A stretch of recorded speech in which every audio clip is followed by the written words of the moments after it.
Emerging Issues in African Higher Education webinar series. My name is Ajiman Ochedako, and I'm your moderator. Today's episode brings you, a variety of speakers from all spheres. We have got lecturers in the house, we've got education scientists, we've got researchers, and a whole lot more. We'll be discussing the second episode, which is on infrastructure and facilities in higher education institutions, research and innovation, and also governance and management. And I believe you're all poised, well ready to invest your knowledge into this discussion. And what I want to mention is I want to invite, first of all, the Director of ICT and Knowledge Management at the AAU, the person of Mr. Lamini, to set the ball rolling. And afterwards, we'll have a video played and we have discussions. You're welcome, ma'am. Thank you so much, Dr. Dako. Thank you, ma'am. You're looking dazzling. I hope I'm audible. Yeah, very audible. And I just want to add that you are looking very dazzling this morning for them to know you're looking great. Thank you so much, Dr. Ajiman Dako. Yes, yeah. On behalf of Professor Olushola Oyewole, the AAU Secretary General, I welcome you to the second edition of Emerging Issues in African Higher Education, brought to you by the Association of African Universities. We are an organization that was created by African Vice-Chancellors 57 years ago. The vision of the Vice-Chancellors was a higher education system that is connected, learning from each other, and leveraging each other's strengths. The Vice-Chancellors recognized that together they could go far in solving Africa's development challenges. This forum is one of our strategies for engaging our higher education stakeholders for the purposes of identifying strategies and hopefully moving and developing our higher education system. We aim to use these fora to interrogate policy recommendations and to collect evidence to further inform those policies. I would like to thank all our distinguished speakers for taking time out of their busy schedules to be with us today. I also thank each of our participants for gracing this important forum. This is also our opportunity as the AAU Secretariat to mention two key statutory events in the calendar of the Association of African Universities. From 11 to 15 November 2024, we will be hosting the Africa Universities Day, which is a week-long celebration of the anniversary of the AAU. This year, we are using the opportunity to join the African Union Commission in celebrating the Year of Education. So please visit our social media platforms, our blog, our website, and to know the schedule of events that we have set out for you. In July 2025, we will be hosting the AAU COREVIP, the Conference of Rectors, Vice-Chancellors, and Presidents of African Universities, and also it will be our quadrennial General Conference. This will be hosted in Morocco. Please mark your calendars for the last week of July to join us in Morocco. As I said, we invite you to follow our social media platforms, LinkedIn, Facebook, Twitter, YouTube, so that you stay informed about the activities of the AAU. When you go to our website, you can also subscribe to our newsletter. Look for the subscription link at the bottom of the website and make sure that you regularly get our newsletter. I wish all of us inspiring deliberations today, and thank you, Dr. Ajemang Ochere Dako, for your leadership in terms of organizing this fora. Thank you. Over to you, Dr. Dako.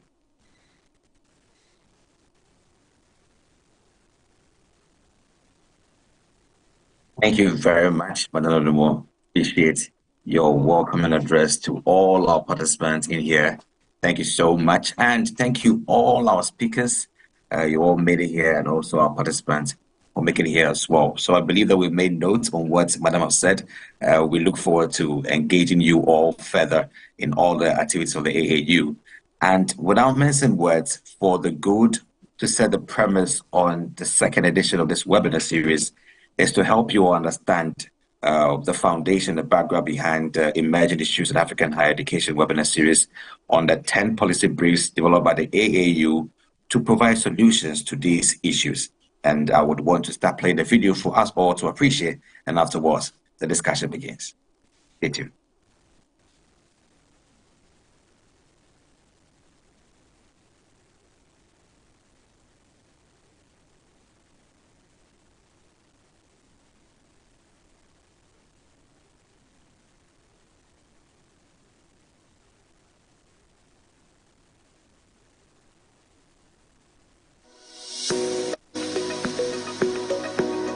The Association of African Universities is proud to present 10 policy briefs aimed at driving impactful growth and development within African higher education. As universities across the continent navigate a dynamic landscape filled with both opportunities and challenges, ranging from equitable access, quality and relevance of education, financial sustainability, infrastructure, research, governance and faculty development, these briefs seek to address the most pressing issues.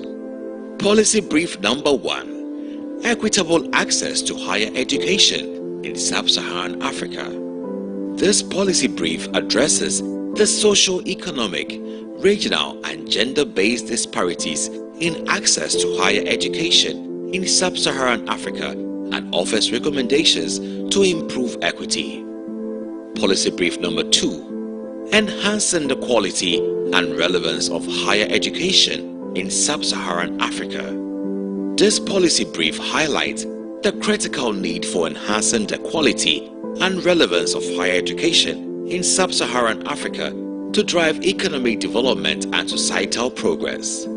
Despite significant investment, many academic programs are misaligned with job market demands, and teaching methods often lack modern pedagogical approaches.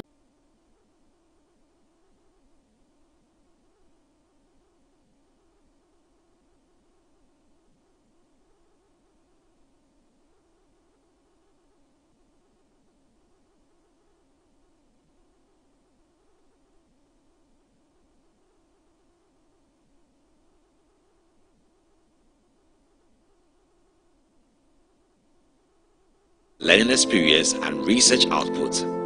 Policy Brief Number 5: Improving research and innovation in higher education institutions in Sub-Saharan Africa. This policy brief highlights the critical role of research and innovation in driving socio-economic development and enhancing the global standing of higher education institutions in Sub-Saharan Africa. Despite their potential, universities in the region face significant barriers related to funding, facilities, and collaboration, which hinder their research capabilities. Policy Brief Number 6: Advancing governance and management in higher education institutions in Sub-Saharan Africa. This policy brief enhances the importance of effective governance and management for the success and sustainability of higher education institutions in Sub-Saharan Africa. Many universities in the region face challenges related to administration, accountability, and leadership, which hinder their effectiveness. Policy Brief Number 7: Boosting faculty development in higher education institutions in Sub-Saharan Africa. This policy brief underscores the importance of faculty development in enhancing educational quality and fostering research excellence in higher education institutions in sub-Saharan Africa. Challenges such as limited professional development opportunities, difficulties in recruiting qualified staff, and inadequate salaries negatively affect the quality of education and research. Policy brief number 8. Strengthening student support services in higher education institutions in sub-Saharan Africa. This policy brief emphasizes the crucial role of student support services in promoting academic success, personal well-being, and career readiness in sub-Saharan Africa's higher education institutions. Inadequate services such as counseling, career guidance, and academic assistance negatively impact student outcomes and institutional effectiveness. Policy brief number 9. Enhancing internationalization and collaboration in higher education institutions in sub-Saharan Africa. This policy brief highlights the importance of internationalization and collaboration with global academic networks in enhancing the quality of higher education in sub-Saharan Africa. Such efforts can improve educational standards, foster research excellence, and create valuable opportunities for students and faculty. Policy brief number 10. Aligning education outcomes with labor market needs in sub-Saharan Africa.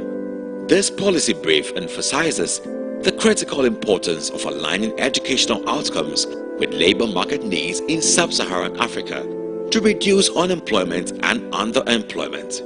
Many graduates face difficulties securing jobs that correspond to their skills and qualifications. Achieving this alignment requires a strategic collaboration between educational institutions, industry stakeholders, and policymakers. These policy briefs provide a vital premise for thought leaders, policymakers, academics, stakeholders to engage in meaningful dialogue and develop solutions which will shape the future of higher education in sub-Saharan Africa. Visit our website at www.aau.org for more information.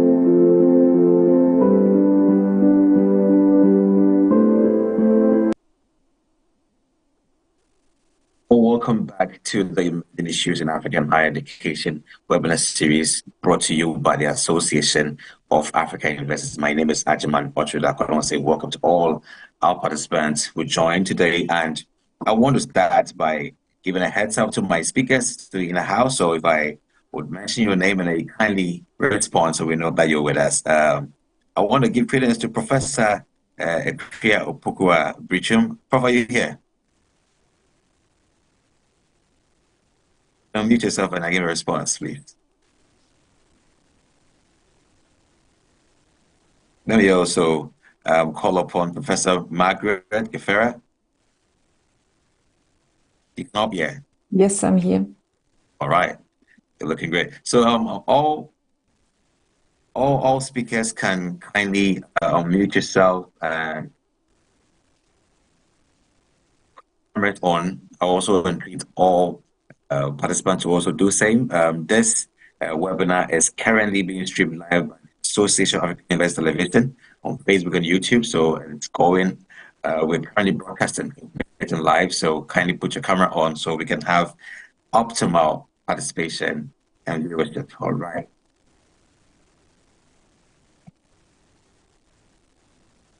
So all speakers, all right. We also call upon Dr. Woody Cornelius Utofe. Doc, you're welcome. Thank you. Good morning. Right. Good morning. I also have with me Dr. Tekle Jacob. Yes. Thank you. All right. Nice to have you. Great. I also have with me Madam Linda Koba. Hello. All right. So you're all here. Yeah. I think I would want to hear from Professor Brichum. I think she has a challenge. She's unable to unmute herself. Prof, can you try again? Can you try again? Can you try unmute yourself again and let's see if you can be part. I'm going to try and assist right here.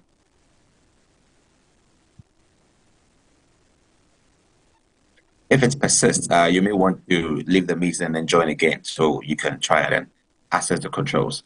So whilst that will be done, let me say welcome to all speakers. You're all looking great and ready for discussion. All participants are ready to support you and also make their insights well known on how we can get solutions right here. Let me start with the themes for today. We're looking at how we can enhance infrastructure development and facilitate growth within our universities because there is a gap. How do we improve research and innovation in higher education in sub-Saharan Africa? And how do we advance governance and management in higher education in sub-Saharan Africa? So these are the matters tabled today before you, all stakeholders. And we'll start with the very first one. Speakers have equal chances to attempt to the question, either previous or what has been given to you, so we can all have participants also have enough time to also contribute. So we go right from here. I will start with you, Professor Margaret Gifera, with your background and experience in educational management and research. I would want to start with you on what has been your key infrastructural challenges that you have noted within the African higher education context, and how can this issue be effectively addressed per your experience within the African context? Thank you very much for this question. It's an honor for me to be here. Thank you for the invitation. My challenge all time has been the same in Europe, in Asia, and in Africa. I found a set environment and I had no budget. And then I had to start my lectures.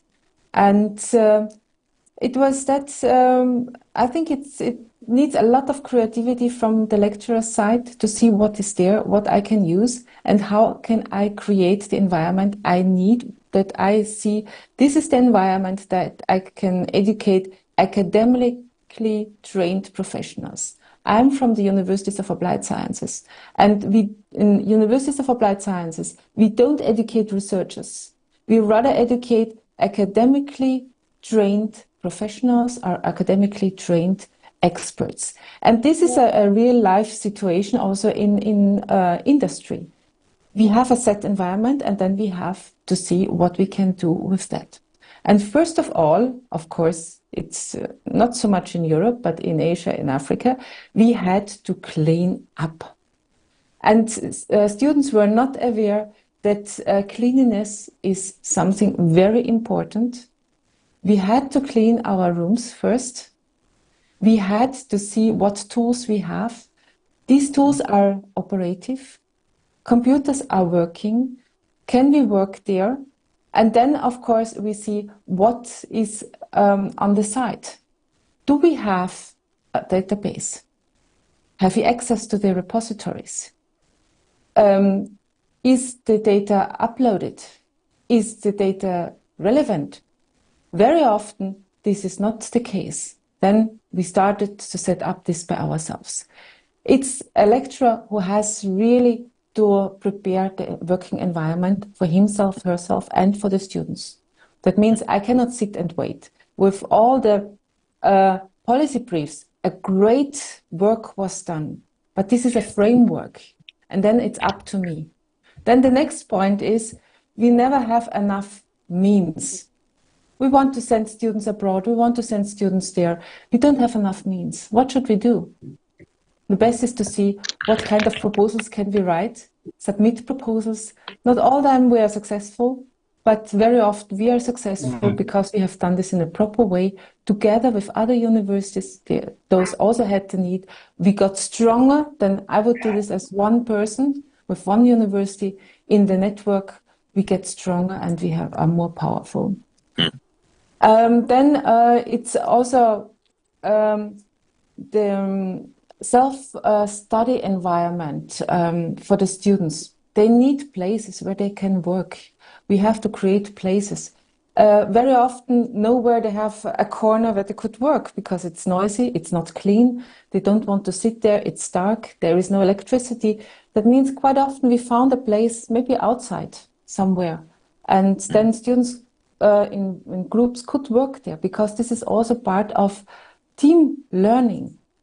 And we have to focus on the student-centered learnings, but we need also the environment, the facilities that we can bring students to the way that they can start working there.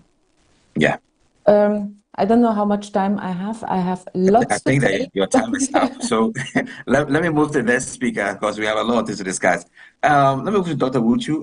Doc, so you've had Professor Margaret mention a couple of infrastructural deficiencies that we have within the African continent.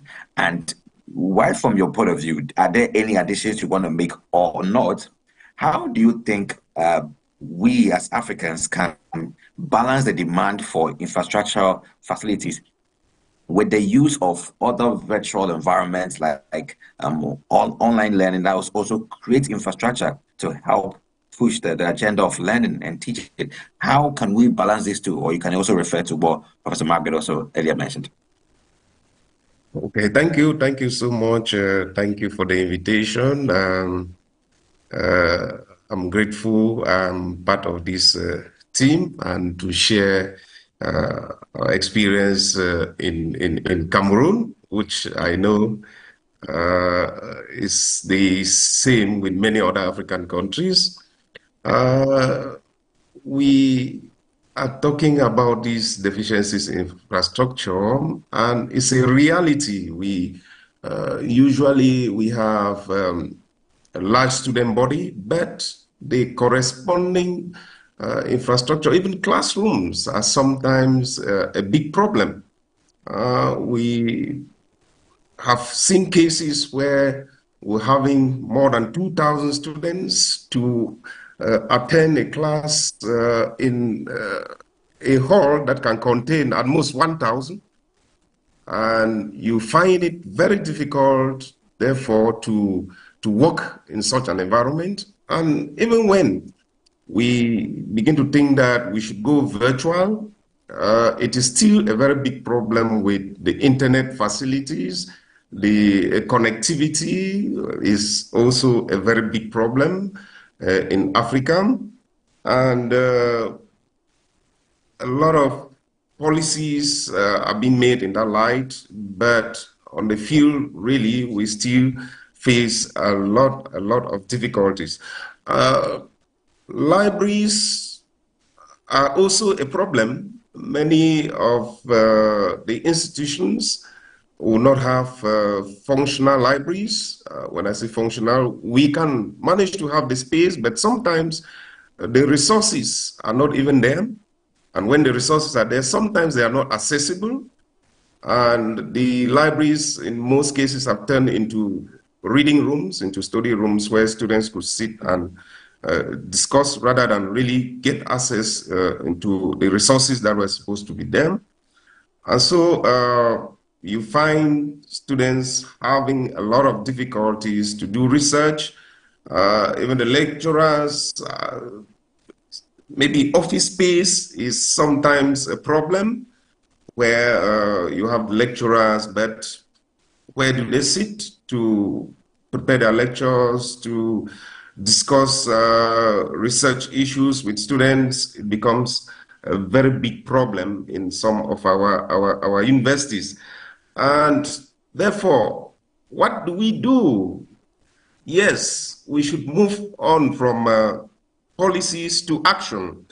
In fact, we should, in the process of building this infrastructure, building the universities, because sometimes we have looked at the problems of congestion, many students, and then the government has gone on to open up new universities without thinking of the corresponding infrastructure. And so, especially if I take the case of Cameroon, we have so many new universities where even the departmental heads don't have a working space, not to talk about the lecturers. And so even the administrative procedures, the administrative process becomes difficult because they don't have where to sit, they don't have where to organize their work. And of course, it is a problem. And so, yes, we need to go virtual, but let's work hard to make sure that the technology too becomes functional, because it is really a problem. Sometimes we have problems of electricity. The technology might be there, but you can find the city going on for days without electricity. And so it becomes very difficult even to work with the available technology. Okay, thank you. Maybe I should come back again. All right, we'll get to you again. And now invite Linda Cobart also come in. And Linda, you can touch on the previous questions, but you can also take this one that's from me to you. We have harnessed enough private partnerships in the whole of the past. I think that universities in Africa are now trying to engage industry than it used to be in the past. Have we not seen any need to engage private sector to help us in expanding our infrastructure in any way? Are there any case studies you want to share on this possibility? All right, thank you so much for this opportunity. In fact, it's a humbling experience to be in your midst this morning, and me, an early career person in the university, being a lecturer in the university, it's been quite an experience. I would want to touch on the fiscal infrastructure issues that confront most higher education in sub-Saharan Africa. And I know whatever is happening in Ghana, I'm thrilled hearing that in Cameroon and other countries, they are also facing same.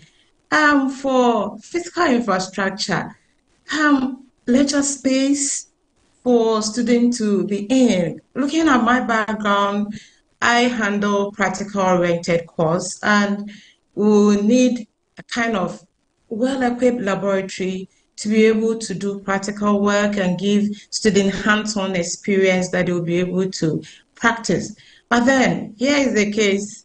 You look around and what's available is kind of either obsolete or unavailable, and it becomes something else.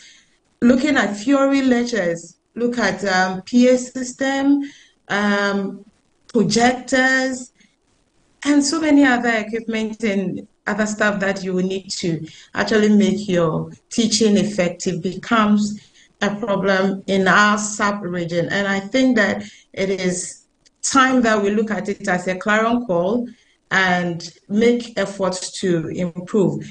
I always say that the time for improvisation has passed, and it is time for real action to be done.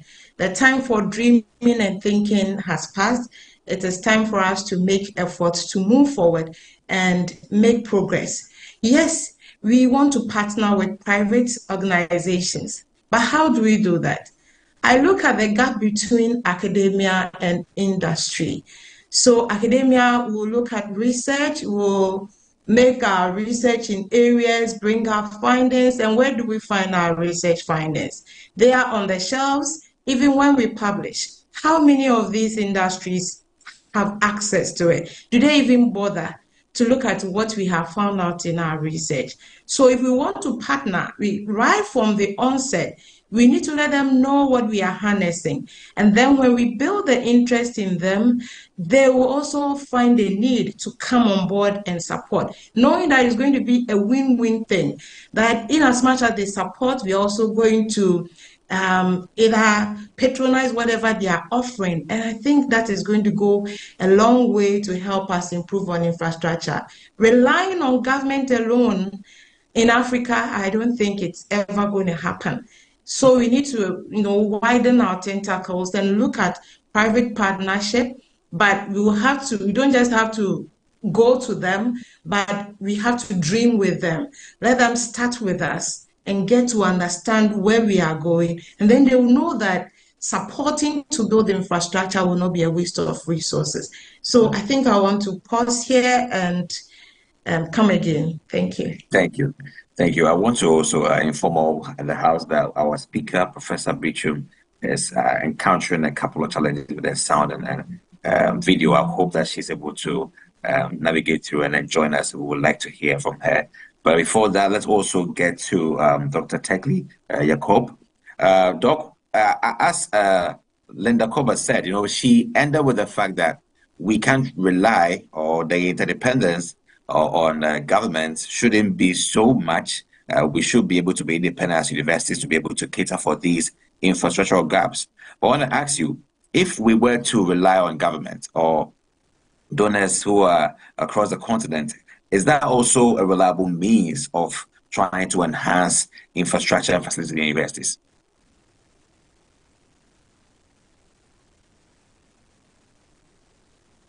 Okay, can you hear me, Dr. Jacob?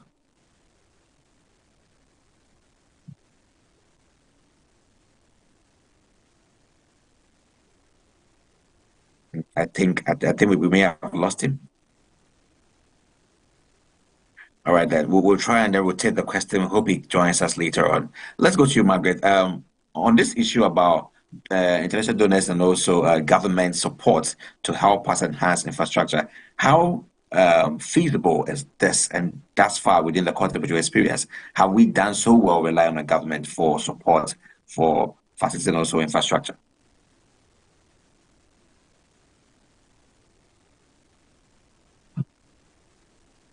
Professor Margaret, can you hear me? Yeah, that's for you. As mentioned, I come from Universities of Applied Sciences. We have somehow a different approach, and we see the needs of the industry because we educate labor force needed by the industry. Of course, we need a certain investments from the government. That means we need basic labs. We don't need highly sophisticated labs, but basic labs, because we work then with the companies. We work with the research centers. That means somehow universities of applied sciences are in between. That means we have on one side the companies and on the other side the research centers. And our graduates become the professionals. They have to understand both sides in the best way. That means our call for sophisticated labs is not there. Our call for the best learning environments given by the government is not really there, because we educate academically trained professionals. I say it again. And they also in a company find themselves in a situation what is not all time the best. That means they have to see what they can do in this situation, what is available, how can I perform in the best way. And this is normally the idea how we start with all let's say we start with the situation. We have first a situation, and then we maneuver through the situation, and we know what should we get out at the end. And we do it in the best way. That means we look for funding from companies. We don't ask companies, give us money, but we say, where is your need? Where can we contribute? Because if we contribute to the company, we also build on the reputation, on our reputation. And then the company, of course, they cannot publish. We cannot do big research because it's the competitive advantage for a company to work with a university that knows the needs of them, that we can assist them. That means these are the research universities. They have different approaches than universities of applied sciences. We try to get the money as well from the private sector, but in a different way, on a different level. And we need different money. That means for the training, we can ask if we could come to the center from the company and do the training there with their experts. It means we don't need the highly qualified people at the University of Applied Sciences, but we need people with an excellent general education, that they easily can also move around through the different needs of companies and find then the best solution for companies, and then also bring it back to the university, to build knowledge at the university, to bring it to the students, to involve the students in all that. It means we cannot really say that the needs of a research university is the same as the need of a University of Applied Sciences. Okay. And you all had that, and let's try and also hear from our participants, if you are here and you have any case study about financing of infrastructure and facilities in your university and how that was done, or any model of course, you can share with us by raising your hands up. We'll give you the room to share with us. You have a question too about how we can build infrastructure and facilities within the higher education space in sub-Saharan Africa. We can also want to hear from you and see how we can all leverage on that solution or insight that you have. So let's see if we have got any hands or any participant who want to share their views on the challenge on infrastructure and facilities. You can show your hands up with the emoji sign, and I'll give you the room to go ahead. All right, let's hear from you, Johnson, and then I think we can go. Yeah, thank you very much. Yeah, can you put your camera on? Oh, sorry. Yeah. Yeah. Thank you. Proceed. Thank you. So I want to agree with our panelists for pointing out those challenges affecting higher education in Africa. My own experience in Liberia is government or people responsible for higher education. They establish institutions without considering the need for infrastructure. There's in Liberia, I've not seen where they have planned, they have structured it in a way that they're able to provide. There are so many universities that don't even have their own building, for example. They are using either the existing school building, secondary school building, or they are squatting somewhere. And so government, because higher education, of course, is government mostly that lead on that. So if government cannot provide for infrastructure, it becomes difficult for we in higher education to improvise because most of the institutions are government-led. So I think the problem is poor planning, lack of strategic planning from the side of politicians, and also the ability to involve in the professional into this planning situation is actually affecting the quality of our infrastructure. I'm speaking for Liberia because I've been working in higher education here, and those are the issues that I've seen. For example, I was asked to go to one higher education to be the president, but then there's no infrastructure. You only have few classrooms. How can we really provide the knowledge we need to provide in the kind of environment? So I think I agree with them. Infrastructure is very poor, and that's a serious challenge. Thank you, Johnson. Let's move with Jacqueline. Let's have you share a view. Can you put your camera on? Thank you.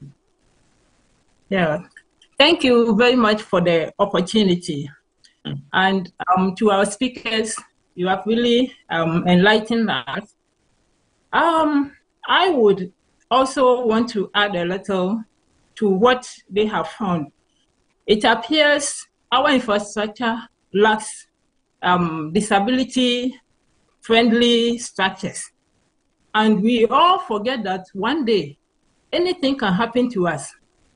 You may come back to the same facility in your old age, or when you become incapacitated or something, of which you have to use the very existent structures that you have. So it is up to us that whenever we get the opportunity to serve and contribute to society, we think of how best we can put in such structures to help.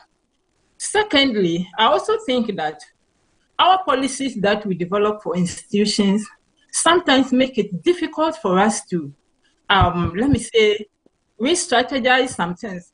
The protocols that you have to follow before, let's say, even if you are bringing in donors to support institutions, sometimes it's a bit difficult and not flexible as we may want it to be. So I think we all have to help.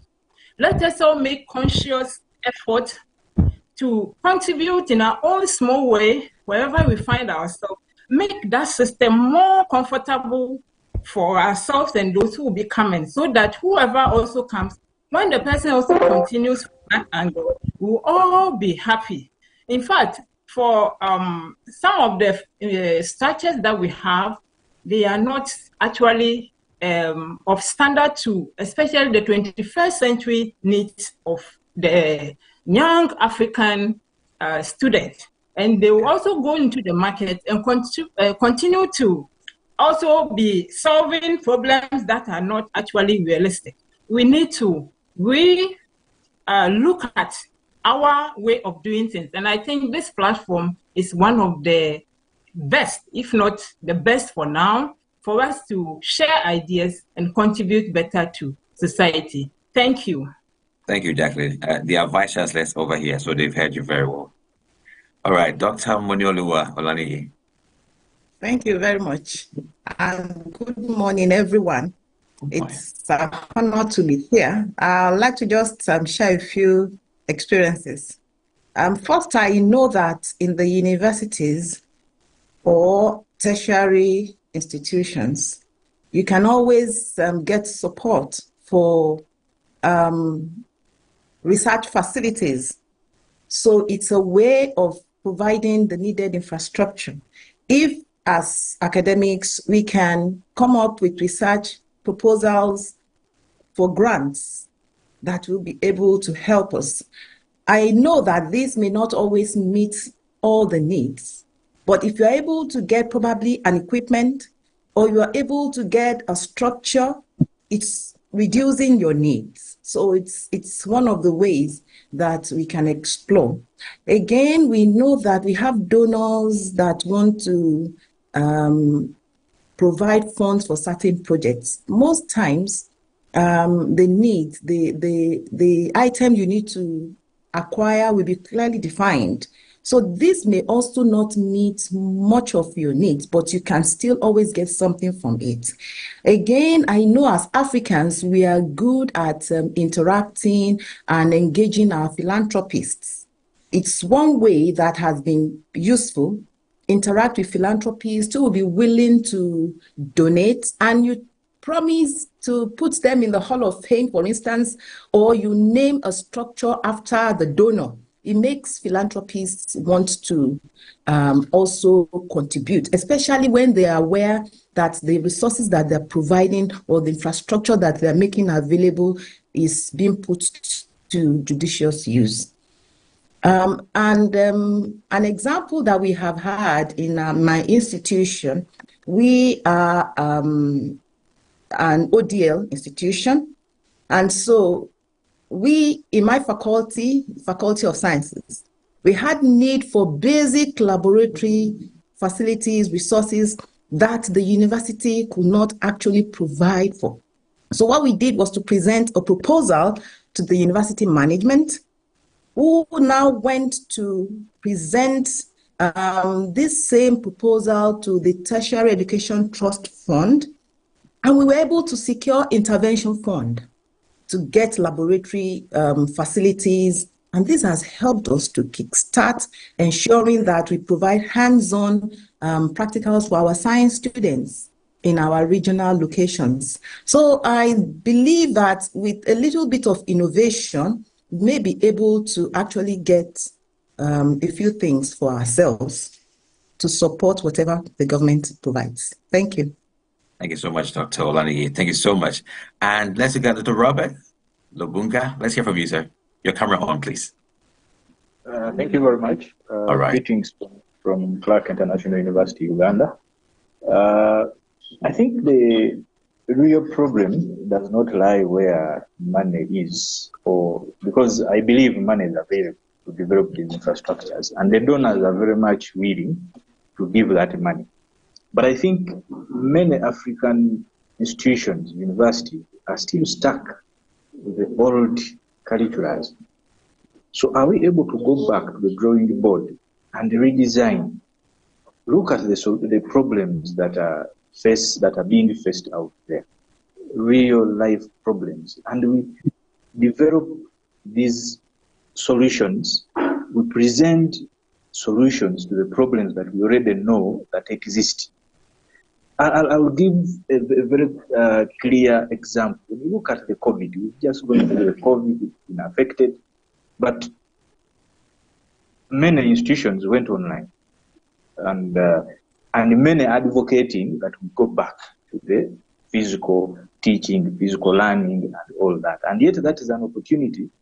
So until when we develop or learn to develop those programs that solve real life problems out there, the donors will continue locking their taps, closing their taps, because we simply go and we ask for money to put up buildings, to buy computers, to put up skills, labs, and all that. But again, also, when they give us the money, most of the times we have very poor maintenance skills. We don't maintain those facilities. And then we keep going back to make more money. So are they able to give us a push, and then we show them that we are able to move on? If it is done in one university and that university helps another university to replicate or to copy the same thing, I am sure that money is there. So we just need to go back to the drawing board. I submit. Thank you, Robert, for your perspective. And Dr. Daniel Alu, let's hear from you. Then we'll go back to our speakers. Your camera, please. Sure.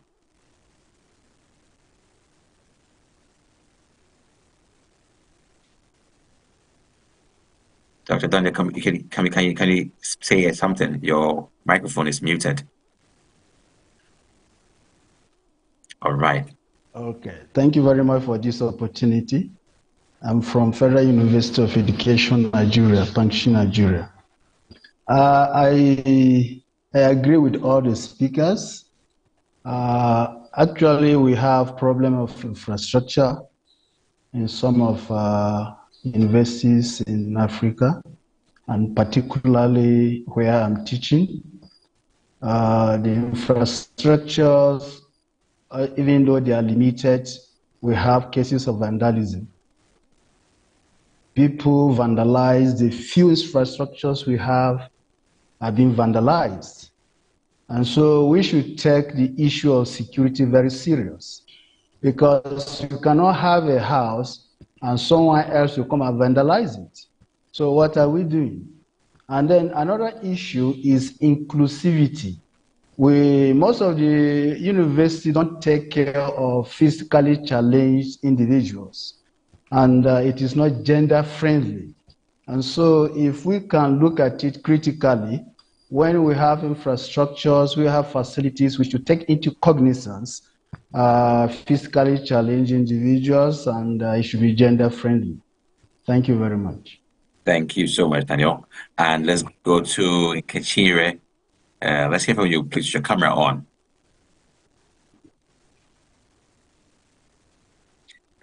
Please, you're muted. Oh, sorry. Yeah, right. Good afternoon, everyone. I'm Professor Nkechinyere Nwokoye from Nnamdi Azikiwe University here in Nigeria. I want to appreciate all the speakers and as well as ask about the issue of exchange programs. You know, as a professor in the university, and this is an association of African universities, most of the professors in one university or the other have not had opportunities of visiting other universities in Africa. And I believe so much in exchange of ideas and knowledge and all what. Apart from the ones we read in books, there's need for us to visit. You know, our sisters' universities in this continent, so as to be able to, you know, gather more information that will help build our various universities. So I want to ask, is this Association of African Universities doing anything to give room for sponsorship as a lecturer from one university of one part of the continent visiting another university, you know, to garner knowledge and idea that will help towards within his or her own parent university? Thank you. Thank you so much, Professor Nkechinyere. And this question will be addressed by one of the executives of the AAU later on. So we will talk about that, but now we're looking at how we as universities can brood over with our ideas. So that will be addressed. Thank you so much for that. Let me take Dr. Thomas Songu, and that will be the last question, so we can now go back and take feeds from our speakers, then proceed to our second theme, which is about research and innovation improvement. Doc, let's hear you. Hi, good morning, everyone. I'm Dr. Thomas from Jala University in Sierra Leone. I'm the director of ICT, and I'm also the CEO for the Australian Research and Education Network. My talk is more around the infrastructure for higher education. I think the AAU should seriously consider the NREN, Research and Education Network. I think universities globally, in terms of connectivity, has to ensure that they establish NRENs. In West Africa, we have WACREN. I'm sure the seat of WACREN is in Ghana. We are in universities like UG, KNUS are now gradually coming to NREN connectivity. So I think really in Sierra Leone, we are also at that threshold. We are now thinking about a dedicated connectivity to support all of the HEIs. This is not strange. If you go to East South Africa, they have Ubuntu Net. And you go to the Arab state, you have the Arab State Research and Education Network. I mean, the beauty of making emphasis on the NREN is they provide connectivity and digital services not only for individual universities. All of these universities have the same issues around connectivity, the same issues around the implementation of digital platforms, be it learning management system, grant research systems, or scholarly publishing. If we go through the NREN, get a dedicated hosting, which can serve most of the institutions, dedicated federated platforms, wherein if you are hosting this page for repositories or you are hosting Moodle or Canvas for learning management system, all of your institution can share. And then it's in fact become inexpensive because the cost of hosting platforms by individual institutions as compared to hosting it as a federated universities, it's really better. Same goes for the platforms. If you have hosting whether a learning management platform or repository like this page, if you have, say, 200 universities, not in Sierra Leone, probably in Nigeria, Sierra Leone we have up to 15 universities. We can host all of those platforms centrally and then share the cost among ourselves. Of course, each university may have their node. So my emphasis here is, these days we are talking about infrastructure for open science. And the NRENs should play a strategic role in that. I'm pleading that the AAU, I'm sure WACREN is coming from the AAU, but it's good for AAU to actually go further and look after their baby who has now matured and serving the communities within Africa. We like to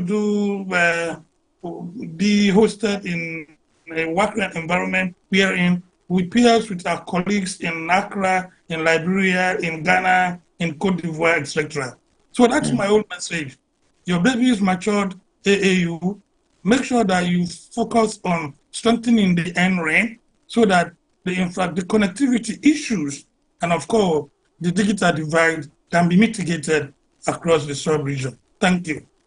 Thank you, Dr. Thomas Songo, and I would want to invite Ms. Dlamini to address your question and also that of Dr. Nkechiere. Okay, thank you very much, Dr. Darko. I believe there was a question on funding academic exchanges. As the AAU, we do recognize the need for us to mobilize resources to make that happen. Traditionally, over the past 50 years or so, the AAU has actually been doing a lot in the area of student and staff mobilities. But what we've seen in the past few years is that the donors now prefer to work in a slightly different model. If you observe carefully, when they are funding the Pan-African University Initiative, the mobilities are inbuilt within the Pan-African University structure. Scholarships, academic mobility happens within that structure. When they are funding the centers of excellence, now the mobility staff exchanges are part of the Africa Centers of Excellence model. You'll also, of course, observe that under the Erasmus Mundus programs, academic mobilities are also still taking place. Development partners like the MasterCard Foundation, they are now working directly with the selected universities, and student and staff mobilities are inbuilt within that model. So we've seen a shift in terms of how donors want to support this. They no longer come to the AAU and say, we are giving you resources, manage the mobility centrally. But we still believe that there's room for AAU to sort of do continental level mobilities and ensure that those universities that need it the most actually can participate. I will now respond to Dr. Thomas Songu.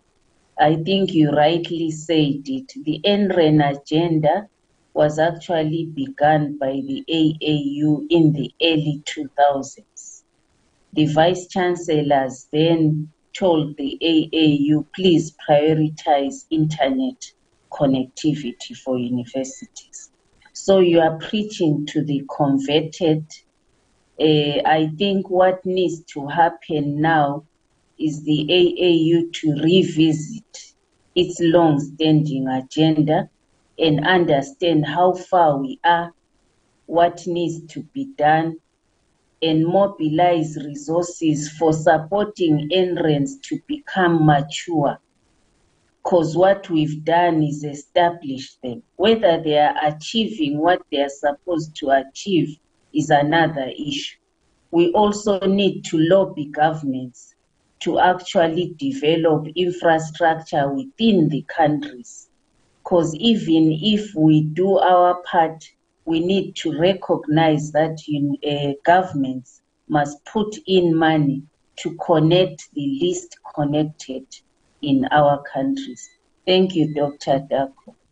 Thank you, Madam Odumo, for your response. And I was about to move on to our speakers, but I see Flemens Nkandwe. I want to engage you shortly so we can now go back to our speakers. You can unmute yourself and also put your camera on, sir. Thanks so much. I've been following the key speakers. I also agree. However, I am from University of Livingstonia. It's a private faith-based university in Malawi.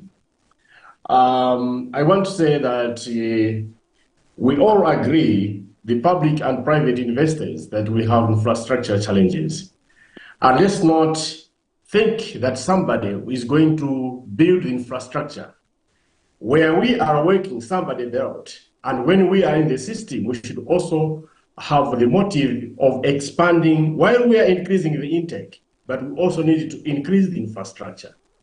So I have 2 points to make. I want to say that one of the ways, as one of the speakers has said, let's look at the ODL, is expanding, that we can also use the ODL to cover a good number of students. However, for Malawi, where I am coming from, I don't know about other states, you find that we have some other international development partners.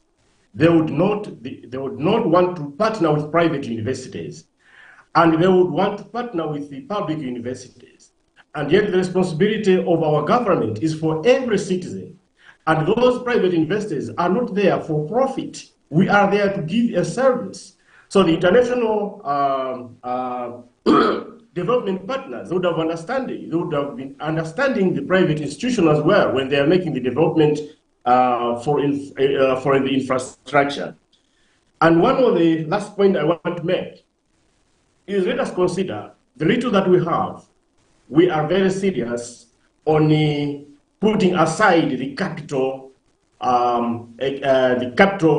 budget. If this year we want to build a class, we will build. Next year we'll build a laboratory, we'll build. That's why I said nobody is going to build unless we build ourselves. Thanks so much. Thank you, Clemens, and that is your perspective. Well appreciated. Back to our speakers. If you would want to refer to any comment that was made earlier, you can, but we're currently moving to improving research and innovation in higher education institutions in Sub-Saharan Africa. And I would want us all to start from this point. I'll start with you, Dr. Wuchu.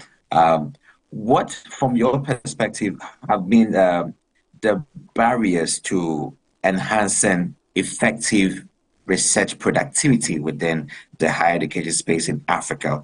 Have we realized such productivity thus far from your spectacles? Yeah, thank you.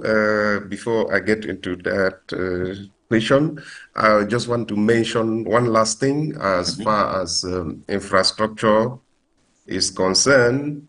I want to mention the contribution of the elite class. We have seen some examples in Cameroon where elites from certain localities, they decide to contribute significantly to infrastructure, to building classrooms and so on in certain public universities.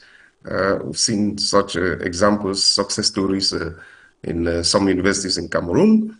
And so I think it's also a laudable effort. We could also even note the role of the diaspora that have in some cases also contributed in developing the infrastructure in some public universities. Now, moving to the question of research, the challenges, I think first of all, we have this problem of lack of, or I would say, insufficient, I don't know, the digital infrastructure, because we are in the digital era, but really we have difficulties assessing the virtual world in most of our universities. Is the resources are so many. Sometimes you hear some universities saying they possess a digital library, but to have access to the resources is generally a big problem because of problems of energy supply. And I cannot forget even to note the problem of funding, because to do research effectively, we need money. And sometimes that money is not readily available for African researchers. It's really difficult sometimes to have funding. And lack of resources, generally, like I said. And then there are also even some challenges with publishing research results. To publish at the right place that would be able to make influence to the world, especially in the industry, is always been a problem. That's why we continue to say that, oh, most of our research findings are in the shelves, and they are there. And so it becomes a problem. And not forgetting, even among lecturers, even among researchers, this lack of the culture of reading is not really, sometimes we complain only among the saying that students don't read, but sometimes some researchers too, they don't read. And so it becomes very difficult for them to advance research domain. And so maybe I'll come back. Thank you. Okay, and I also want to commend Professor Equia Bichum, our speaker, who was having a challenge with the sound and video, but she plays her views in the comment chat box, so I want to read to you all what she had to say about the issue of infrastructure. She says, Infrastructure challenges are linked to the problem of research and innovation. The result is heavy reliance on alternative funding sources, third-party funding, non-traditional knowledge producers, both non-profit and for-profit entities, either fund or directly engage in knowledge production. The problem is the encroachment of foreign governments in interest, corporate entities and state institutions directly or indirectly through funding schemes. All African universities have funding outlets for teaching and research. Some even connect with community interventions. There is also consultancies. She also goes ahead to add that there are implications of predetermined framing and analytical tools, what room there is for negotiation between partners, how goals are determined by the foreign policy priorities of funding government, often linked to so-called global development objectives, now the Sustainable Development Goals. The funding requirements sometimes embedded principles promote patronage, leaving little room for genuine reciprocal interactions that can promote partnerships. There are implications of how African knowledge systems and knowledge developed by African academics for African solutions. So who determines what African problems are and where the solutions lie? I guess that's mine, and we'll move straight to Margaret. Lots of perspective thus far, and we are moving into the barriers that hinder productive research in Africa. You can touch lightly on that, and also your question is, how can African higher education institutions foster a culture of innovative or innovation and entrepreneurship among students and faculty? We have earlier heard from Dr. Wuchu, who has expressed how Abesma were performing in the area of productive research. But how then can we turn things around and be more innovative and more entrepreneurial among students and faculty with regards to research within our space? Thank you very much for this question. It's really closest to my heart for all the years I have been in Ethiopia. I think, first of all, we have to see what is innovation, how it is defined. And there is only one definition, or the basic definition, and this was set up in 1942 by Joseph Schumpeter, quite a long time ago. And he has the 5 pillars. Either it's a new process, a new product, new composition, a new market, or that we transfer from one sector, something what we have learned in one sector, to another sector. It means it's very simple in this way, but it's very difficult to apply. What is really innovative? How can we get innovation? And I would like to come back to Dr. Thomas. He was talking about the NRENs, and this is also very close to my heart. Yeah. We worked on Ethernet in Ethiopia, and I have been involved there since 2016. And we set up the National Academic Digital Repository, the NADRE. And this NADRE, we set up, we had little funding, very, very, very little funding for some consultancy, but the consultancy from a professor, not from a consultant, from a high-level consultant. But with very little money, this was possible. And I think the people from Wakra know Ethernet and the NADRE. And we then have done digital literacy trainings. We trained more than 2,000 people, primarily lecturers from university, but also in the TVET sector. We have used the carpentries. I think this is also known to AAU with the different stages of training. We start with the spreadsheet, then the cleaning of data, then we have the coding where we used R primarily, or sometimes Python, and the key point was the visualization. And now I come to innovation. We got data from the World Bank about Ethiopia for free. We had data sets, I think 72,000 data sets on all kind of topics what are relevant for Ethiopia. That means social, from the social field, from agriculture field, from governance field, all kind of data. And they told us it's representative. For us, it was a training purpose. It was not that we want to make money with that, but we want to start the training with that. And we were then starting coding, and we had a question, we had research questions. And the last Friday a month, it was a hackathon, Hackfest, and we did some coding. We had a question, and we prepared then the database that those who want to code with us, they could do that. And then there was the visualization. And then we started with the questions.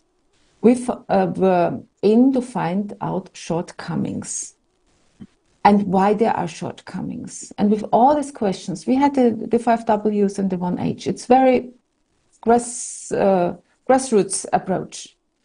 But this is also in industry, how we can get innovation. We see shortcomings and then we start, why? Why do we have that? When it occurs, and this and that. And I think this is something what is not really applied in many universities. It costs nothing at all. We find out shortcomings, and I guess in all the countries in Africa, they have this kind of microdata from the World Bank or similar data. We can also use census data. It's public data, it's anonymized. We don't see the single name. We are not interested in the single person. We are interested on that what we get out, that we see shortcomings in a certain region or in a certain group of people or in a certain sector or something like that. And therefore, I think coding is very, very important. And I think also that the NRENs, they have to start to work with the big data, to provide big data. They have data from the health sector, but who is using the data? No one. Is it uploaded to the repositories? Repositories are for free.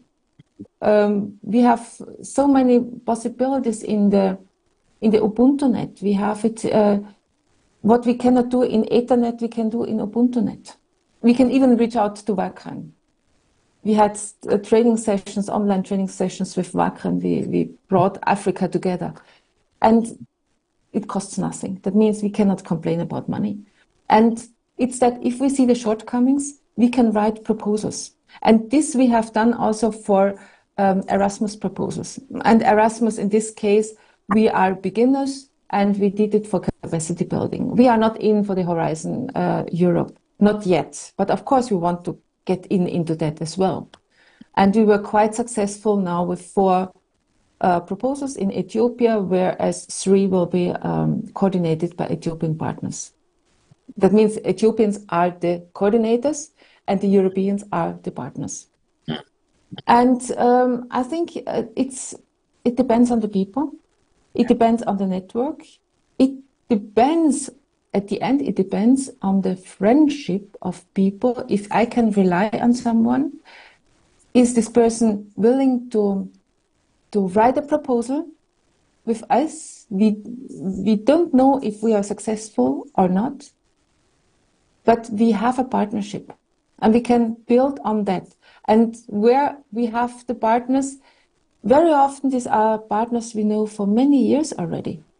In Ethiopia, we know them, we have said Universities of Applied Sciences, we work with them primarily. Also with the others, there are topics we need the others as well.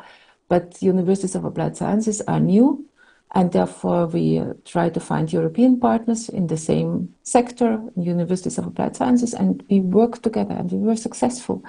And that means we should all them call for money. Mm-hmm. We have to write proposals. We have to find shortcomings first. Where are the shortcomings? Once we found the shortcomings, we have to analyze the shortcomings, and then we have to find a way how we could overcome these shortcomings and how we can work together. And then we have the money for infrastructure. We have the money for exchange, lectures exchange. We have the money for traveling. We have the money for joint classes. We get the money for that, but it's really, it depends on the lectures, I would say. And on the heart blood of the lecturer. It means, because not all of them you are successful. You have also to see often it does not work out, but sometimes it works out. Sure. Thank you, Professor Margaret. And let's now move to Linda Koba. So, Linda, can you hear me? Yes, I can. All right. So earlier you were talking about how we can engage industry into our process and a whole lot more. And with the issue of trying to enhance and improve upon research and innovation, we find that industry is one of the biggest, I would say, agents or participants when it comes to we operationalizing or commercializing research from the university. How well do you think African universities can better collaborate with industry to drive research that addresses both local and global challenges?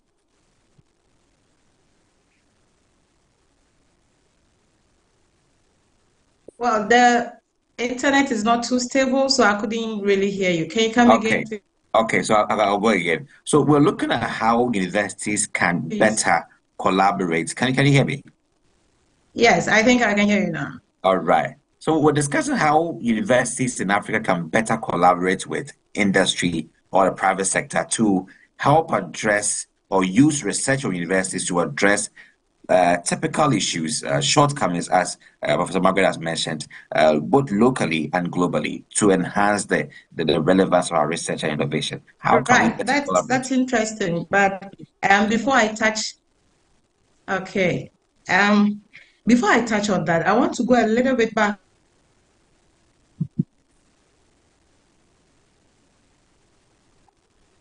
on our issue on infrastructure. Okay. Small. But what is available? What have we done to it?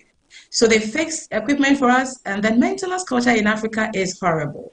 We do not really take care of what we have, yet we cry for more. So I think it's high time we look at maintenance, as in how we can protect what's already in our hands before we can think of adding on. And then again, looking at external sponsorship, we can also focus on alumni. The very people that we have raised from our universities. Back in Ghana, in the senior high schools, most of the schools are now being propped up by the alumni. And I think the universities and other tertiary institutions could also do same, harnessing opportunities from their own product and make it work for them. And we should all be dedicated. You know, even in the university, there are certain programs in the university that can easily generate income that could be used to make up these facilities we are all crying for. So policies should be made a bit flexible. It's not too easy, you know, doing certain things. The bureaucracy that holds that down in these formal institutions, it makes certain creativity in you, you know, becomes kind of stifled. But I'm praying that time will come, will pave the way for individuals within the institutions to brighten their own corner where they find themselves. We could always make things work if we put our hearts to it.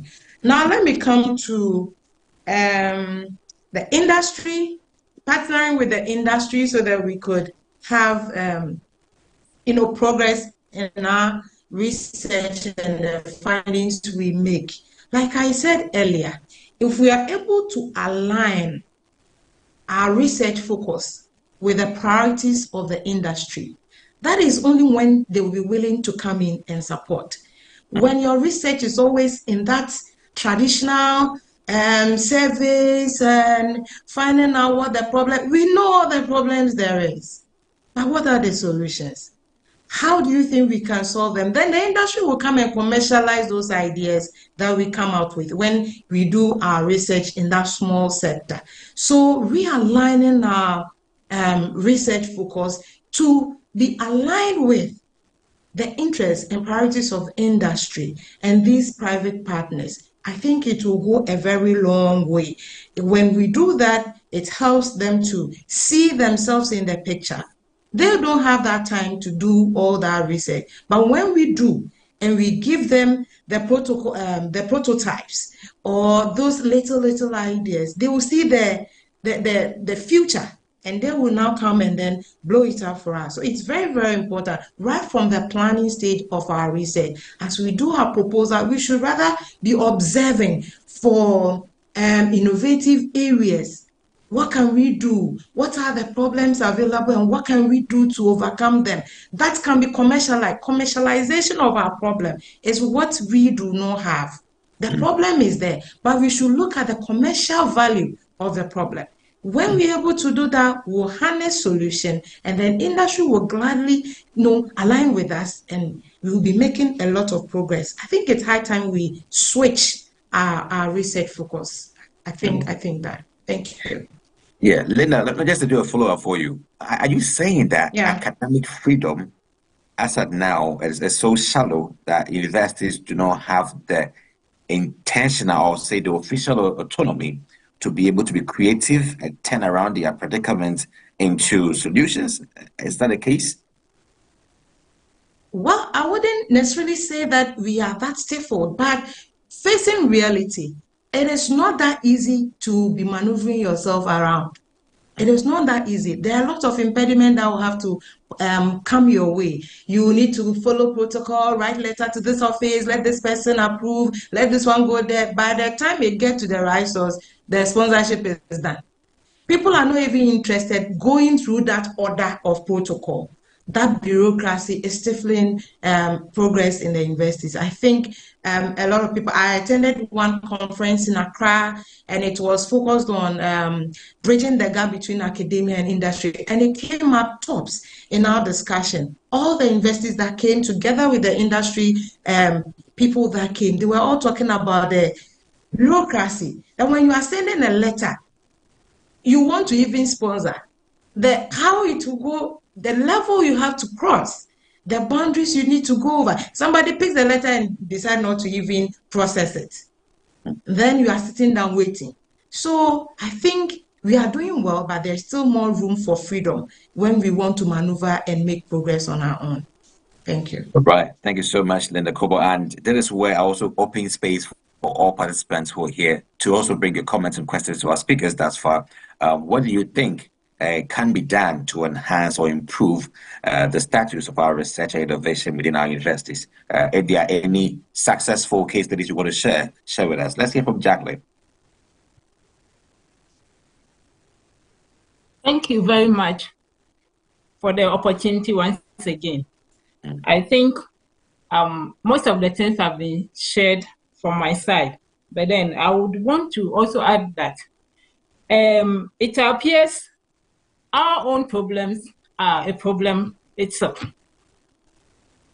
And we haven't found a solution to solving our own problems. And we are out there looking for people's problem to solve. It is also another major problem. In our own settings, there are issues that we need to cross. We haven't been able to solve. And we are bringing industry. I think we all need such platforms like this to sell our problem or commercialize it, as it has been said. Then again, I have a problem with some of the institutional curriculum as well. You realize that we are trained following traditional way, no innovation, and so students end up going into research without being innovative. Even the understanding of simple concepts. For instance, we were taught diffusion, osmosis, atom. Where are they in our real life? But these are with us. And unfortunately, we have prioritized other areas against others without aligning. We end up, publishing papers, producing statistics that are real, but not practical. How then do we get the people to understand that if we are saying 70% of this had that, what is the meaning and what is the impact?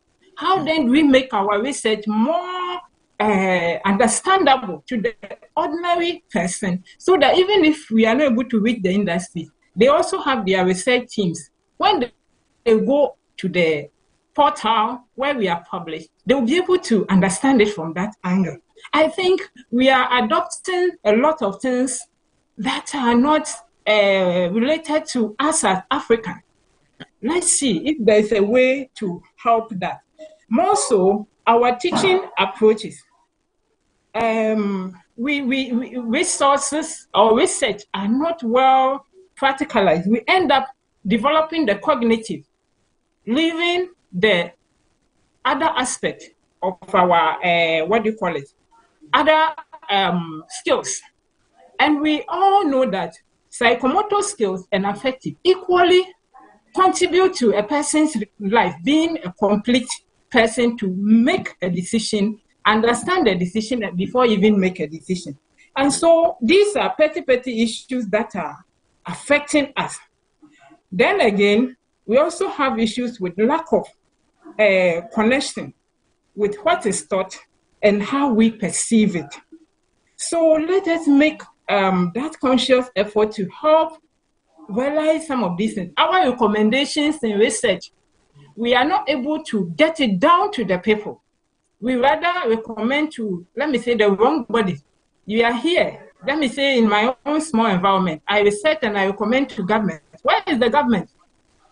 Can't we decentralize it to a point and even insist our graduate students to go down to at least solve one of the problems they identified and researched on as a way of a requirement to their graduation? And I think this will help.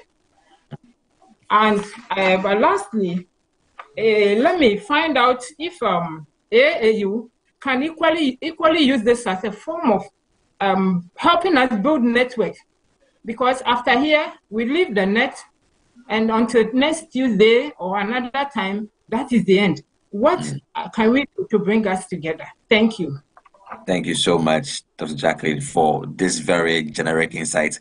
I think we can appreciate the premises she made and the fact that the AAU is also, through these forums, we are trying to bring you all together and harmonize experiences and connections. So I believe that you can reach out to someone on this platform through the chat box or even through the mails that we sent.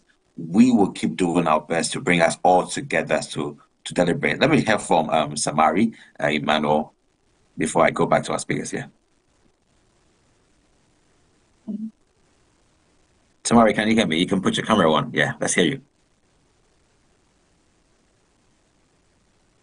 I think your sound is not pretty loud, clear. Can you hear your sound, Samari? Yeah. You hear me now? Yeah, I can hear you now.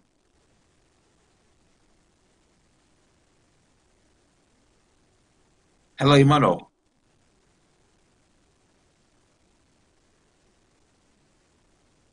Okay, I think we have a challenge with Emmanuel Samari. He's talking about, I can't hear him. I don't know if you can hear him. Anyone hear him? No. Yeah. Emmanuel, can you hear me? Yes. In UDH, we do something called third trimester practical programs. We go to various communities. We do bottom-up research, and we come with findings. We now present these findings to our lecturers. Now, within 5 to 3 years, you go back to this community, the problem that you encountered, it is still there. You now ask yourself, the research that and the finding that we came out with, it is still pertaining in the offices. Nothing has been done. So my question is, our various institutions, do we have maybe quality assurance or quality control offices that make sure that whatever research that has been done, have they implemented it? Thank you. Thank you. So this question will sit with our speakers. So let's try and note it down. He wants to find out that typically there was a practical research in his community, and after the study, the findings were lying down in the shelves. He got his grades, yet the issue still lingers. So he wants to find out if there is a role for Quality Assurance Directorate to participate in trying to contribute to solution, or yesterday the findings for just academic purposes. And that will be what we'll discuss later on if you want to talk on it. But let's go to Amubroni Robert to hear from him as well. What is your contribution or question? You may have to put your camera on, please.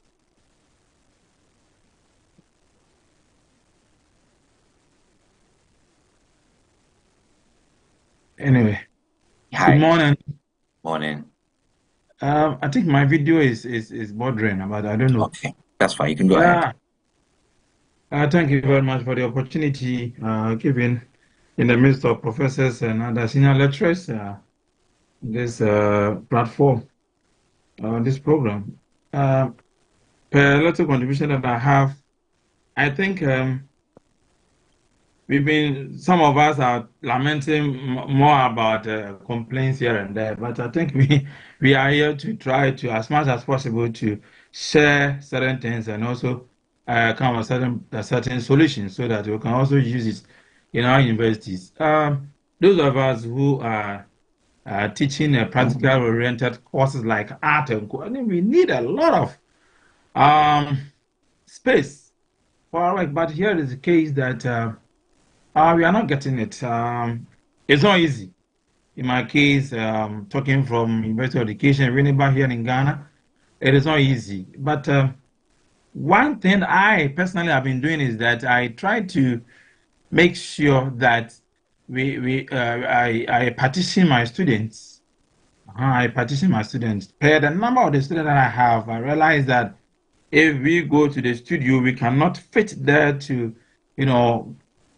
do our artworks effectively. So I my own way, I try to partition the students. Then also make sure that instead of using 2 to 3 hours to teach whatever, I try to add a lot of hours to it. It's not easy, but what can I do? That is my only tool of using it to assist the infrastructure system, because proposal will go and you'll be asked to wait for a while. I mean, they will work on it, and so I have to partition the students in such a way that maybe this group will come for the practicals, then the following maybe the other 2 hours I will also use it for another group. This is what some of us have been doing over here, and then also talking about the full infrastructure system. I can recall that other schools are using their resources like the Hall of Residence and Co. The lecturers are contributing to build 1 or 2 to help the students in a way. I mean, which was also helping the student to have a place to stay. But with the issue of concerning the classrooms here in UW, it wasn't all that easy. But the timetable organizers made it possible for us to have some spaces in the studio. Initially, we were using the studios for theory aspects instead of using the studio for practical aspects. We were using it for theory aspects in addition to the practical aspects. And we spoke to them, and we all came to consensus that at least the large halls must be used for the theory aspect and the other seminars. Then the various studios, like my painting section here, we use it for solely. Now we use it solely for practical. So at least it's helping that way. So let's also try as much as possible to liaise with the timetable organizers. I think they will help us to get spaces because they know the large halls and the small halls in the school. So that those of us who are into practical oriented courses like painting and other stuff, painting and drawing and other stuff, also get spaces to work effectively. Great. I think these are the few submissions that I have to give. Great. Thank you, Brody. These are very interesting improvisational steps you shared with us. We really appreciate that. Go to Daniel. Let you hear me, Daniel. All right. Thank you for another opportunity. I have my worry is about commercialization of research. We have to be careful in this area. The essence of research is not for profit making. The essence of research is not for commercialization. I think the essence of research and innovation is to empower individuals to solve societal problems. And so when we want to partner with the private sector, we should be careful, because the private sector is about profit making. And so we have to be careful.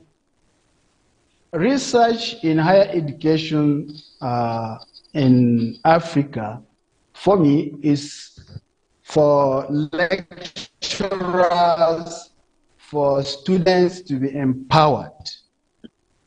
And when lecturers are empowered, when students are empowered, they will go back to the community to solve those problems that the community is facing. And then how do we empower lecturers? We empower lecturers by providing necessary materials like electricity. There is no country that we hear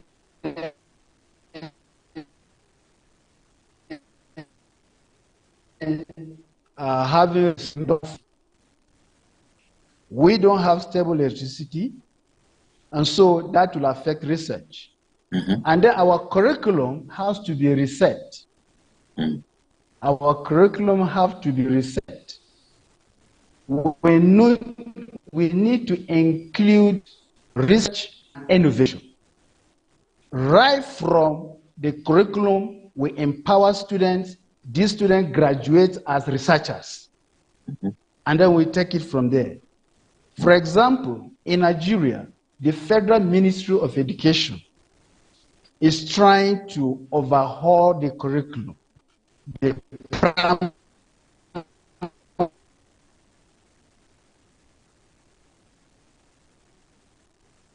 Oh, that's unfortunate. I don't know. We are actually missing from Daniel Primary Alu. school now, where Okay. before a student graduates from primary school, just like, Nigeria, So just like I read somewhere, is it in China, that before you graduate from secondary school, you will have produced a product. You will have made up something that will help the community, that will help yourself and the entire community. So research is not just from the higher education. We have to empower the student in innovative capacities. So if that is done, I think the higher institution in Africa will be research driven. And then funding is another thing. Funding, we have to increase funding, and then collaboration, because nobody knows it all. You have to collaborate with other sister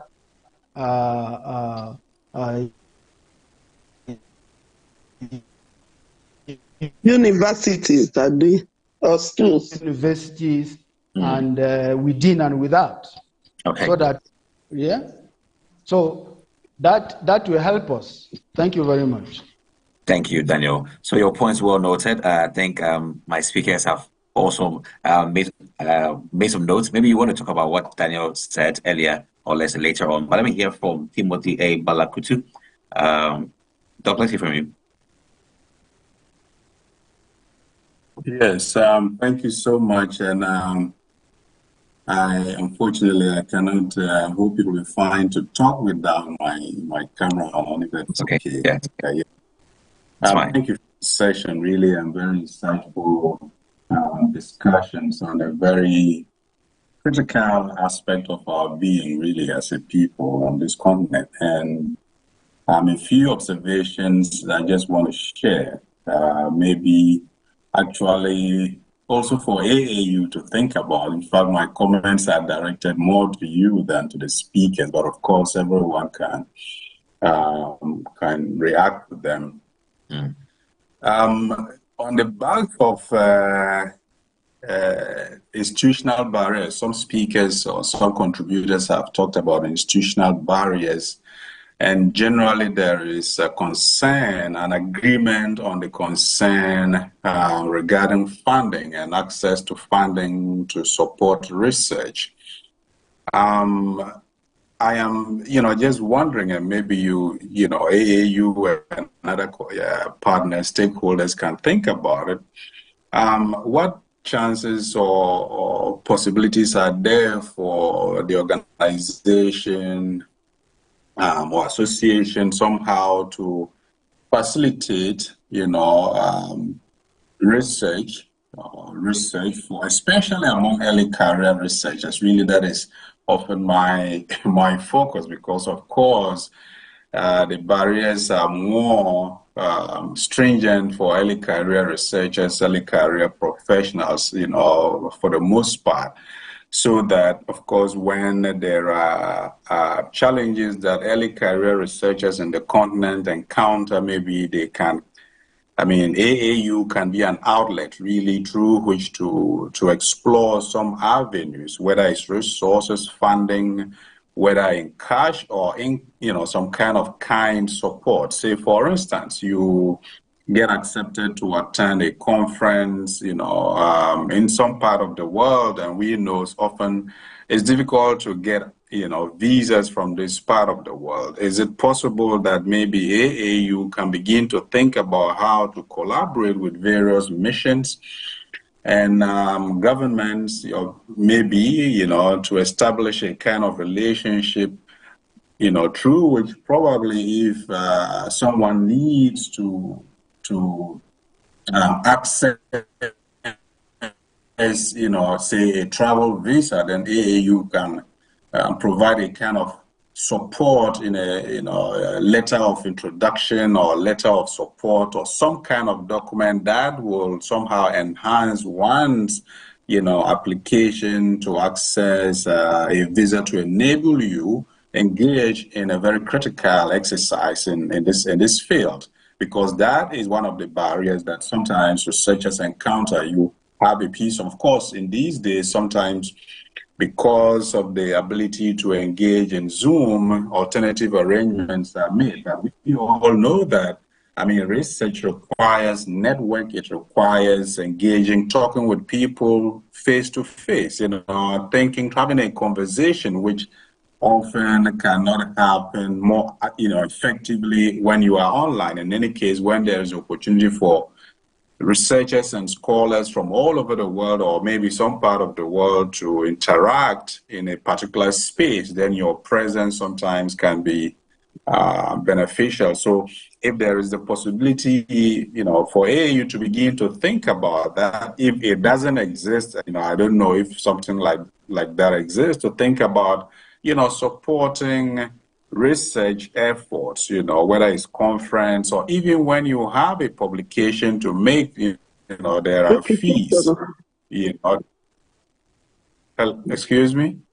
You can go ahead. Oh, yeah. So there are fees, associated with publications. Sometimes you are handicapped because of that. So, in the spirit of us, funding our research, as opposed to trying to go out there and look for, other people then who would somehow commandeer, control, what have you, drive what we produce. Maybe as a continental body, the AAU can, begin to think about that if it doesn't exist. Establish maybe a scholarship fund that people can access to undertake research, to go attend conferences and things like that. And then, of course, we will be making the blog, the AAU blog, active. Of course, we also, you share your experience, you share your research findings in a blog on the AAU platform. Then, of course, I think that others would also have access to that kind of information, and of course it grows our research, it grows the output. So anyway, just some thoughts really that I wanted to share specifically for AAU, but other stakeholders can think about it, and of course we can have more discussion on it if the need arises. I'm available really to have that kind of conversation, really how to go about some of these things. So thank you so much. Thank you, Sir Timothy, for your input. I believe they're well noted. The AAU has a lot of activities within this area, and I believe that when they are ready to be launched, you will be there to see AAU's contribution towards enhancing research and development within our space, and you will find that there is an input in there that addresses your question. Thank you very much. You're great. And we now want to go back to my speakers to just give, I'll say, wrap-up statements on what we discussed on research and innovation, so we can go and then wrap up on the issue of governance and management as also a challenge within our institution. So let's take brief wraps from you, Dr. Wuchu, Professor Margaret, and also Madam Linda, so we can go to the area of governance and management. And Professor Opoku Bichum is waiting for us in that area. All right. Okay, thank you for all the contributions, and it's so interesting. And just to emphasize again on something Daniel said on our curriculum, it's very important that we come back to the drawing board and make sure that our curriculum actually includes our local realities. If I talk like this, because in some of our universities, our curriculum is still foreign-based. I'll give you an example. I'm a geographer, and I must confess that I studied a lot of map work activities, topography, and so on, of French localities. I know more of localities in France than in Cameroon or other African countries, which is useless because I don't see how my knowledge of the landscape in France actually helps me as a Cameroonian or as an African. And so it's very important that we go back and actually design a curriculum that will interest us, because it will be some sort of a motivation for research. So that is the point I wanted to hammer again on. All right, thank you. Right. Okay, so I would go to Professor Mark Gifera. Yes, a minute. Let me just read this comment by Professor Kuya Bichum, and then let's listen to Mr. Stephen Nganga, and I'll come to you because there's more time for you. Apologies for that. According to Professor Kuya Bichum, he says, my suggestions for research and innovation.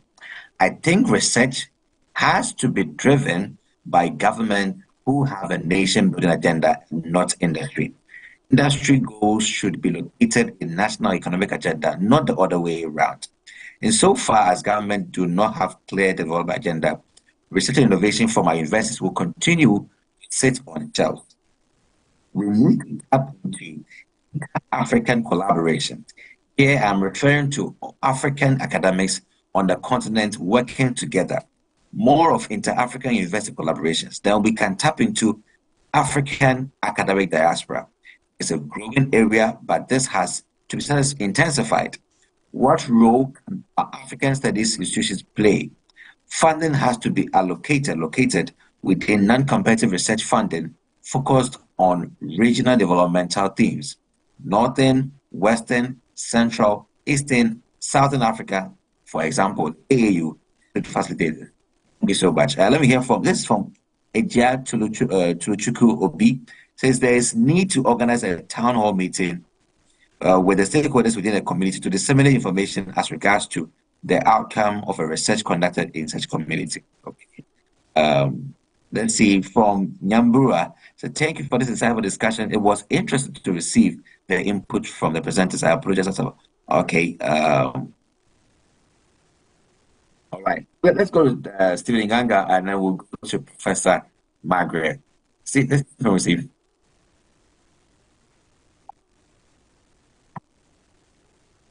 You're muted. Yes. Hi. All right. Okay.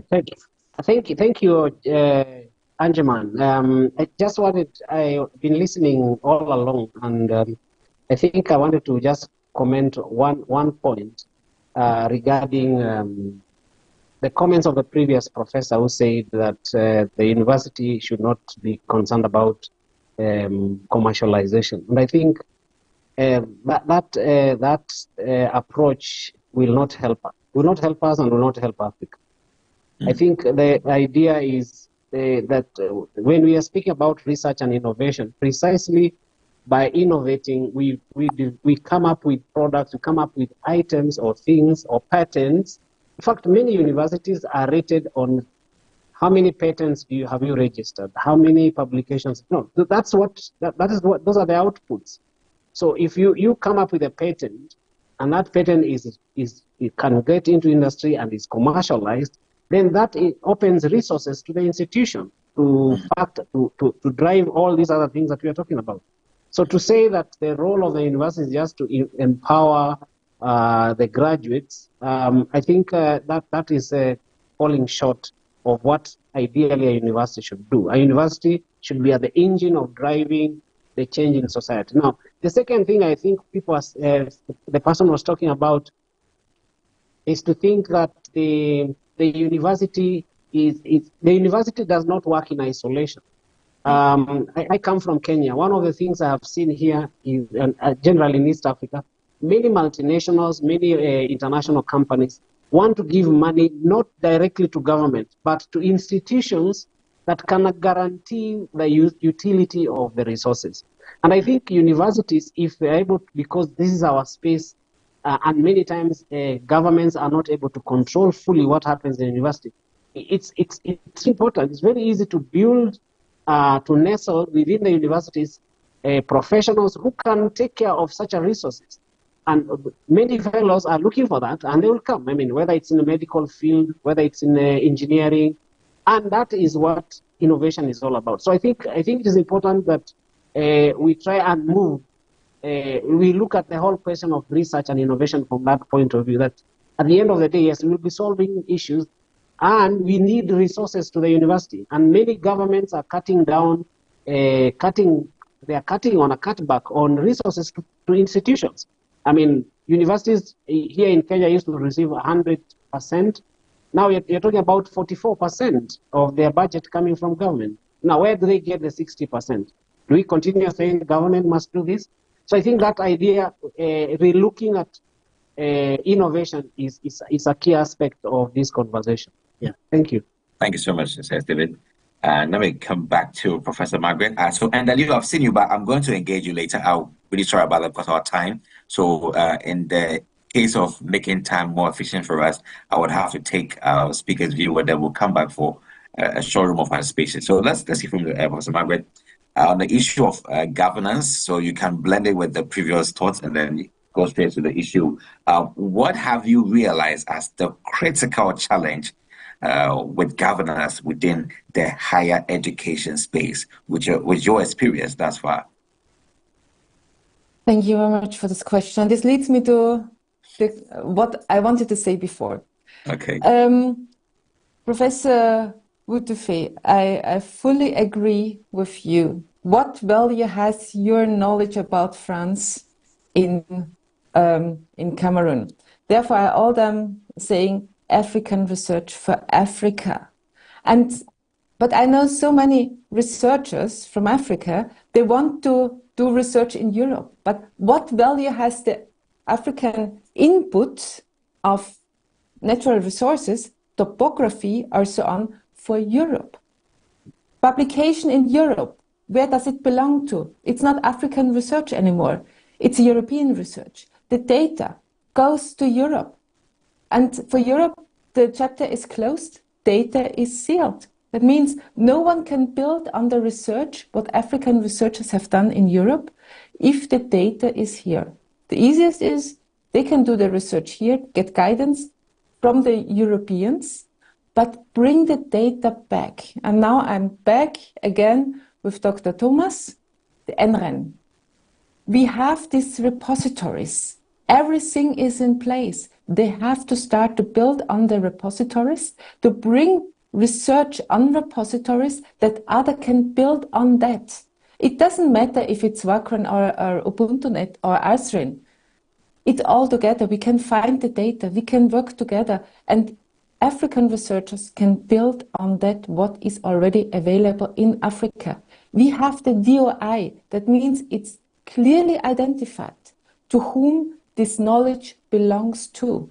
And as long as big data, open science was new, we often heard standing off the shoulders of a giant. That means so much knowledge is already here. Let's contribute to the next level, not starting from scratch. If African researchers come to Europe, they start from scratch because the Europeans have no knowledge at all about certain topics the researchers want to do. But the knowledge is in Africa, but it's not shared. That means maybe the knowledge is in Nigeria. We need it in Ethiopia, but we don't know that this knowledge exists. That means sharing is very important.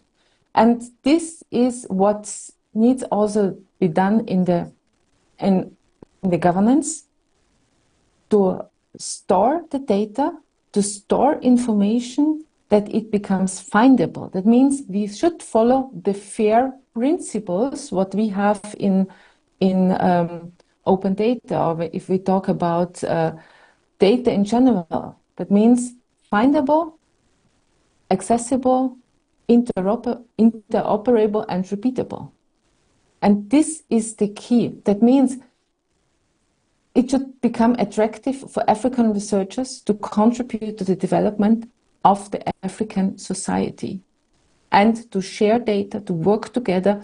And if we come back to that, that there is not enough exchange, there is not enough funding available for traveling.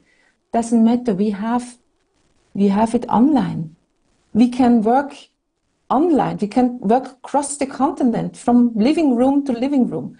And I think in Europe, this is now the case very often. We have the COIL. This is Collaborate International Learning for students. We do it also for lecturers. We can do it across continent. We can do it from Africa to Europe. It doesn't matter. We can do it. Everything is there. And I have to say that WACRAN and UbuntuNet, they have the facilities. Everything is available, but lecturers, researchers have to use it. And governance has to be strong enough at the universities to provide, for example, EduROM, that everyone can use internet. It doesn't matter which universities they are. That this is made available for researchers, for students, for lecturers, and also for the administrative staff. Thank you so much. Let's go to Linda. Let me hear from Linda, and then we'll take questions and comments from participants. So that will be quite intense, but after we hear from our speaker, Linda. Linda, how do you find leadership and governance in our institutions like? And do you find much more transparency, accountability, and inclusiveness in decision making? And if it's a yes, then that's good. If it's a no, how do we improve upon these values? Okay, thank you very much. But before I go there, let me shortly, touch on the commercialization bit that one of our participants touched on. Yeah. Now, talking about commercialization is just about reiterating the fact that we should inculcate entrepreneurship in our students and in our research. You say you should empower our students. How do you empower them? You are opening up their minds to opportunities that will make them self-reliant, that will make them go out there and solve societal problems. What are the problems? Poverty is a big problem. Health issues are there. And all these can be solved if our researchers are geared in that direction. And what is entrepreneurship all about? It's about judicious use of resources to produce value-added products or services that will help make life better. And that is all our research is supposed to be. So commercializing here does not mean that we should always make something that we can sell. But yes, that aspect is still there that we cannot write out. Making sure that there is that aspect that can bring in money. Otherwise, we'll still be where we are. We'll be at this junction and we'll never move on. Looking at commercialization of research, look at Google, Stanford University. They brought up the Google and we are all patronizing. GPS technology, the 3D printing from MIT Research, and solar panels from University of California. They have commercialized their research. So whatever we produce from academia, if we do not let the world see how we can commercialize, Africa will remain where we are, and this conversation will continue unending. Now, the question you're asking is about transparency, right? Yes. Governance in our public universities, I cannot say on authority that transparency is an issue. However, whatever the state is, I think it can improve. I think that improvement can always come where we will have regular monitoring, regular reporting, and then regular updating of records, of information, of whatever that we receive. If we come and do audits, what happens to the audit report? And then when the report comes, what do we do with what happened? How do we improve? These things had to be worked on. So transparency may be there, but I think that there is still room for more improvement in that aspect. We need to know what is happening. If we do not have money in the university, let us know. And when we know, we'll all come on board and help. If you involve us in your problem, we help you solve the problem. But if we don't know what your problem is, we'll keep bugging you that we need this, we need that, we need that, because we don't know the problem you are dealing with. So including lecturers, including non-teaching staff, even students, alumni, let us know what is happening in governance. And I think that will help. Again, if we, the governing body can decouple itself from party politics in Africa, I think we can also make a lot of headway.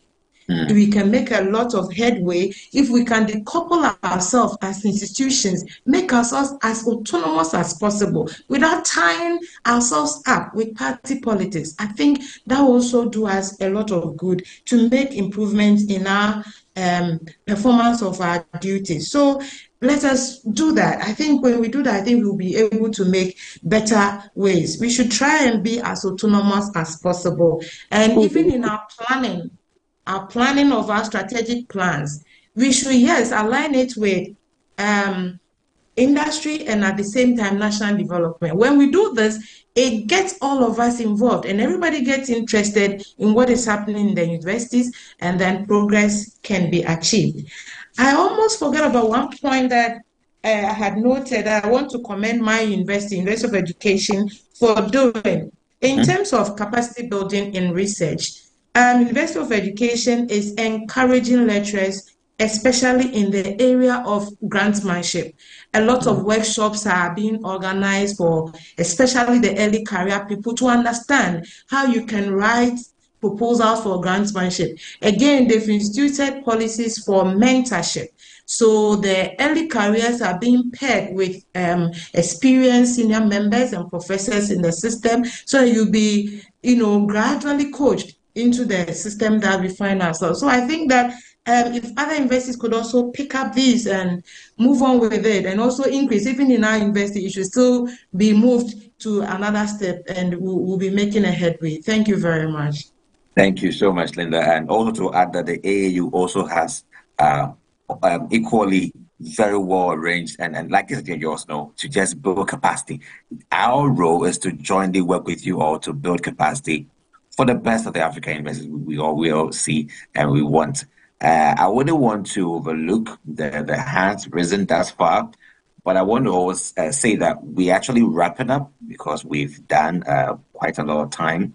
So we'll take participants' comments and questions, and then I'll come back to speakers to wrap up their take on the themes thus far, so we can bring our webinar to a close. So let me just hear from Professor Nkechiwe, Ndaliu Kofi, and also Dr. Olaniyi. So let me start with Ndaliu. You were the first to raise your hand, so let's go.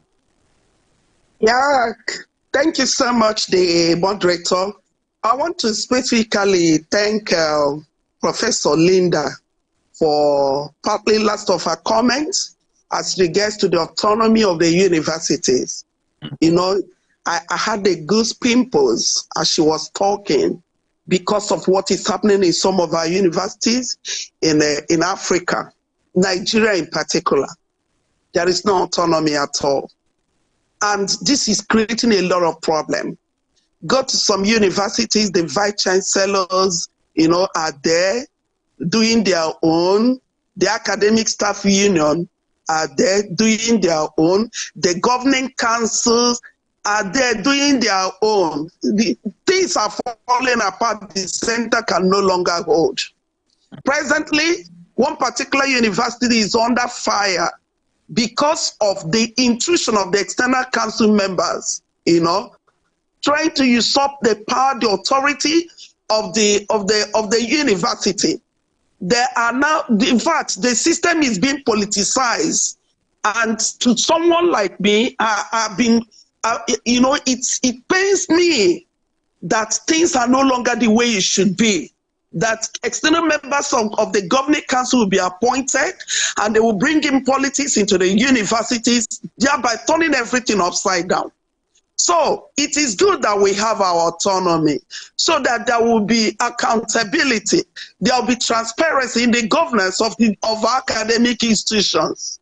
Then the other one she said, which I also going to borrow a leaf from, is the issue of universities creating room for mentorship. Very important. The early careers, many of them do not know their left from their right.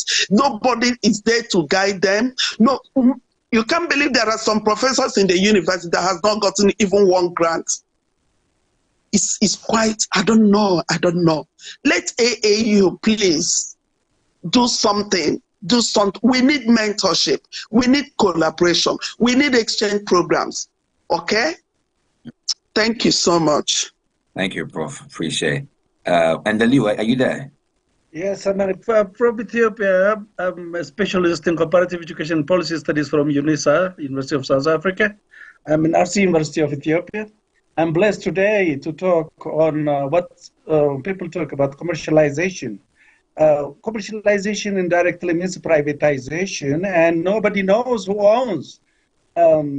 But education is a holistic industry. I'm a graduate in education. So who owns it? What's the legality about? And how far can we as Africans of diverse backgrounds, some colonial experience, I don't this to be a guarantee for Africa. I'm from Ethiopia, a non-colonized nation, indirectly colonized by ideologies.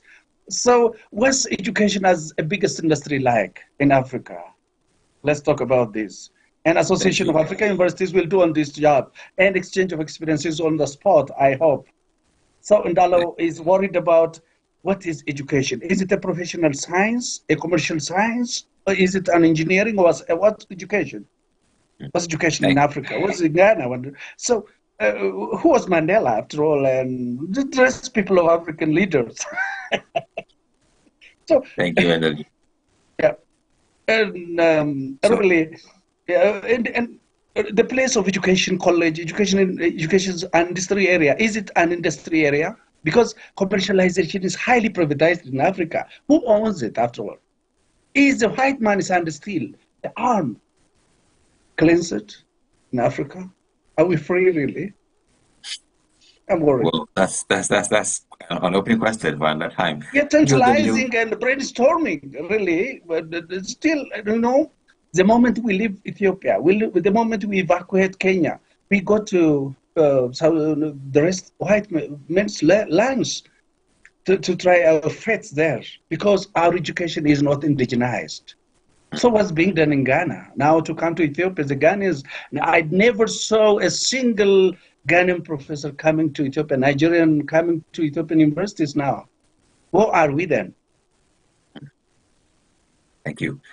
Where is research exchange? I'm a member of Association of African Universities to this, and I've never seen a single day with African professors in Ghana, in Accra, Lagos. Who sponsors it? Because I can't do personally. I understand. We'll address I have an opportunity, please. I've written, since I held PhD, I've written 35 research works. To whom shall I send in Africa? Please tell me and let me send. Let Africans use it. Okay. Yeah. Thank you very much. Okay, we would have to proceed with the comments. I think that Dr. Ndelu will address your questions and your comment. Let's hear from Monioluwa Olaniyi as well. Thank you very much for another opportunity. I am Professor Monioluwa Olaniyi from the National Open University of Nigeria. I'm sorry I cannot show my video because the host has stopped it. So unless the host puts it on, I will have to continue like this. Thank you. All right. Thank you, host, for... All right, so thank you so much. So I just want to, I'm not going to flog the issue. I'm not going to be talking on what we have said before, but I just want to make a submission that sustainability of innovation is important. If we talk of research, if we talk of infrastructure, if we talk of policy, we must have a plan for sustainability. And I think also what Margaret said, I go with it, that resource sharing is necessary across the African continent, particularly for teaching and learning and also for research. For instance, I am from an open and distance learning institution. We can talk of partnership in the use of LMS, like we just had a project that ended for the Partnership for Enhanced and Blended Learning, the West Africa project that was funded by the Australian government through the Association of Commonwealth Universities. So I'm wondering, can AAU not partner with ACU so that across the continent we'll be able to coordinate resource sharing? If we engage in skills acquisition, expertise, experience, for instance, I can speak for my university, that we have experience, we have people with expertise who could train others in the deployment of e-resources for e-learning. Because we are talking of infrastructure, we are talking of facilities that are not adequate. But digital learning, online activities, virtual learning can help us to be better productive, but not everybody will be able to afford these resources. Those that have can share with those that do not have. We can build our capacities, we can train ourselves, and we have institutions that will readily give technical support. And I know that I can speak for my institution, the National Open University of Nigeria, that we can give technical support in e-learning and other activities. We have actually done so, partnering with the Association of Commonwealth Universities to cascade training on online facilitation and the use of the learning management systems. If you are talking of e-resources, e-facilities, e-infrastructure, it's of no use if the people that are to use it cannot actually use it. So we need to build our capacities, we need to teach ourselves, and I know that we can actually give this technical support in cascading the trainings. Many people go for trainings, maybe 3 people in a university, 10 people in a university for one useful training, but they get back and that's all. We don't cascade training. Developed institutions cascade opportunities, trainings down their system. So when you go for training, you should come back and be able to train your other colleagues so that you can better utilize whatever knowledge you have acquired. This is the challenge I would like to put to us. Can ACU partner our Association of Commonwealth Universities and Association of African Universities? Can they partner? Can we work together across Africa, or even if it's only the sub-regions, maybe West Africa, East Africa, North Africa, and whatever? Can we work together to ensure that we can share our resources? This will be better utilized. Thank you very much. Thank you very much. And at this moment, I actually have my hands really tight because our time is up. Our time is up. I'm going to have to wrap up. I see a number of hands up, and I would entreat participants, if possible, you could type in the chat box with your comments, or you do a minute. Try and be in a minute. Thank you, Professor Olaniyi, for your comments, and they'll be addressed. So if I give Ruben a chance, Ruben, can you do a minute for me? I would give the work with a minute for me. Can you do that for me? Thank you very much. My name is Ruben Glower, speaking from Geneva. I just have a quick one. Talking about management, investing management. My concern is about the massification, commodification, privatization of higher education in Africa, and its challenges to academic integrity. Because in my country, there are 219 accredited universities. What is AU doing about academic integrity? Thank you. Thank you. Question well noted. Let me just come to my speakers to give wrap-ups what has been said thus far, because we will need to wrap it. So let me start with Wuchu. We'll go to Professor Margaret, and then we'll take it from Linda, and then we'll wrap it up. I will try and also address Ruben's concern as well. Okay, Yes, thank you. thank you very much. Thank you. Prof wants to take before me. I don't know. Prof, go on, and let me come after. Go ahead, Professor Margaret. Thank you very much. I want to wrap up in the way of the topics we had. And first of all, I would like to say that the lecturers are role models. They have leadership obligations. They should be ready as leaders because we educate the next generation. We have to create a teaching and learning environment, what is suitable for us and what we can do with our means available. That means if we lament all the time, our students will lament afterwards as well, because we are role models. Therefore, if we can encourage our students to be creative, to be innovative, to find the situation and analyze the situation and make something better out of it, I think this is the way how we can create the teaching environment, the infrastructure, what we need for teaching. For the research, use the NREN. I think this is really the big information. And for the last one, for the last policy brief, this is regarding data analytics. Don't let consultants do the job. Don't let the consultants work with your data. And this is the crucial point, that at the end, no one will take decisions because they don't know the data. They don't know how to read the data because consultants have done the job. At the end, all is data. All comes to data, the data level. That's from my side. Thank you so much. Thank you so much, Professor Margaret. Dr. Wuchu. Okay, thank you. Just to mention that I think in all what I can say as a take home is that universities should think about strategic planning, because that will solve the problem of infrastructure, it will solve the problem of research. Strategic and sustainable planning. We should not just create universities and think of now, but we should think of these universities in the future in terms of what we want to bring out as the products, what infrastructure we need in the generation. So we should be really strategic in our planning.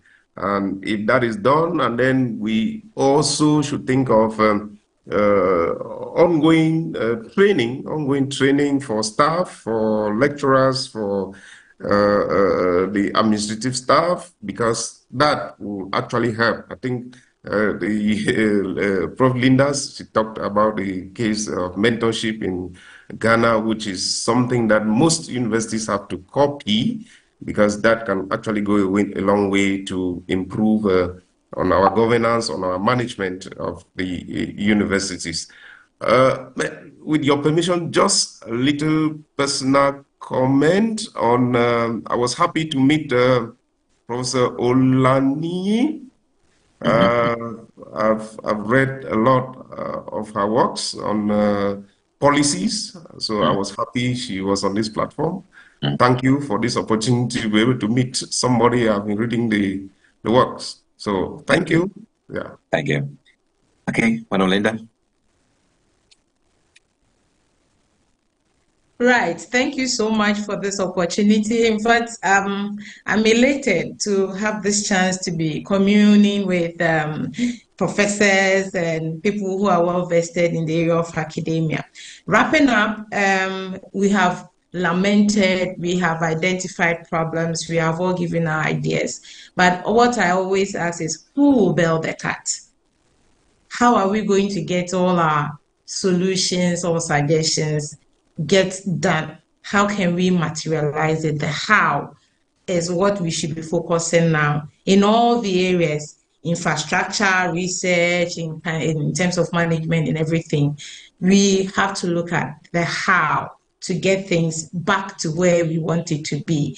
So in terms of infrastructure, like Margaret said, we need to be creative ourselves as lecturers.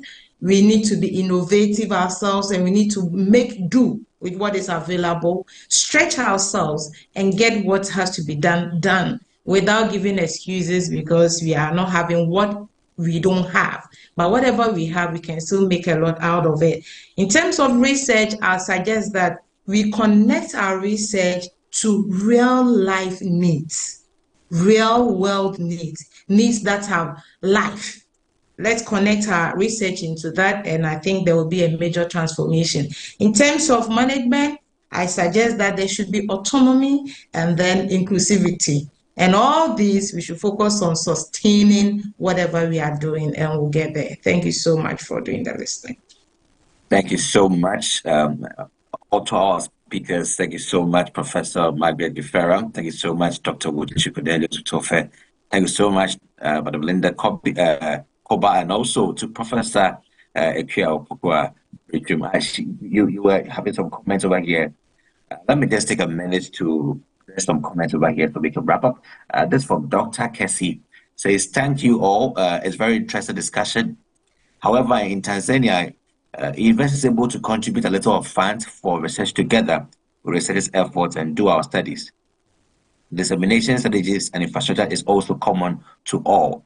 Professor Ekwabitrum disagrees with commercialization. She finds universities are about higher levels of cognitive skills to propose policy direction. We cannot deal with equity if we commercialize research.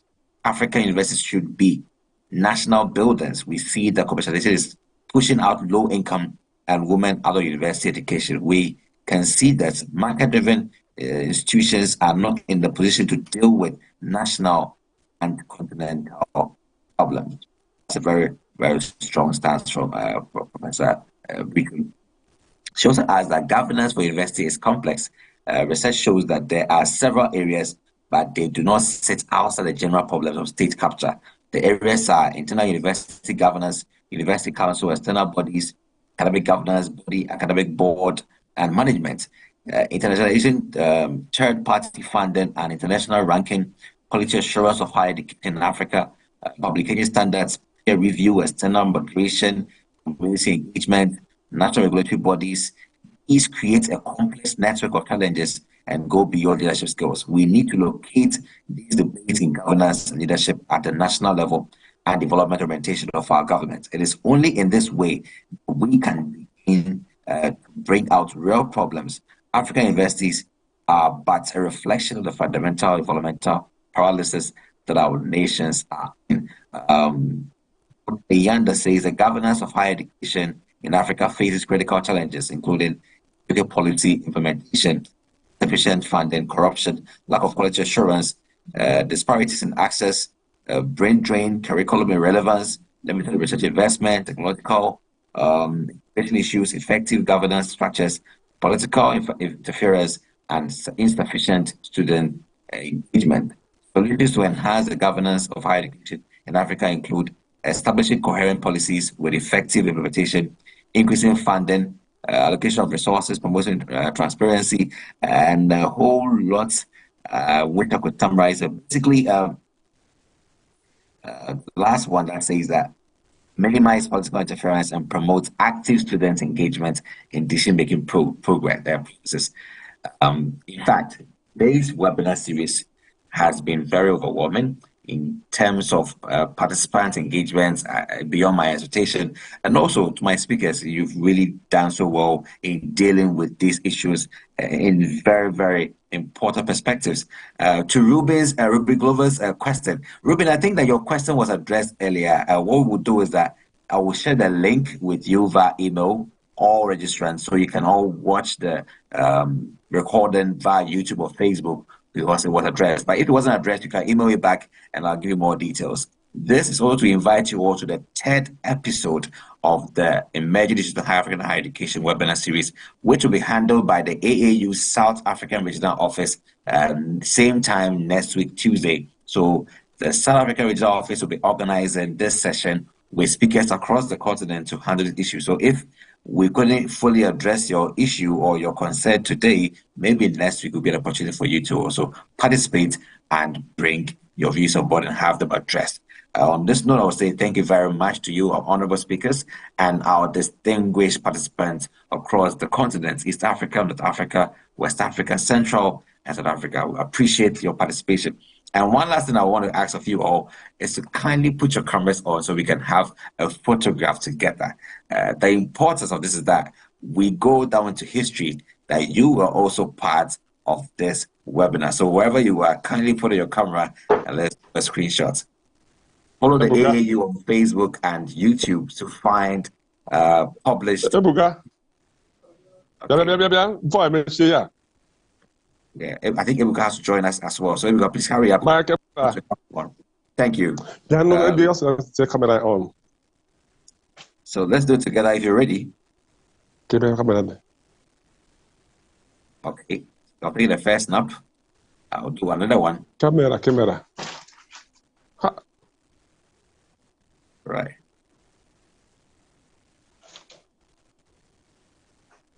Well, I'll be telling you the smiles I've seen. I've seen the smile of Esther. Very nice one. Dr. Shroff, I appreciate that smile. Thank you very much. Smile. Yeah. Asante mingi sana. Sure. Ferdinand, I've seen your smile.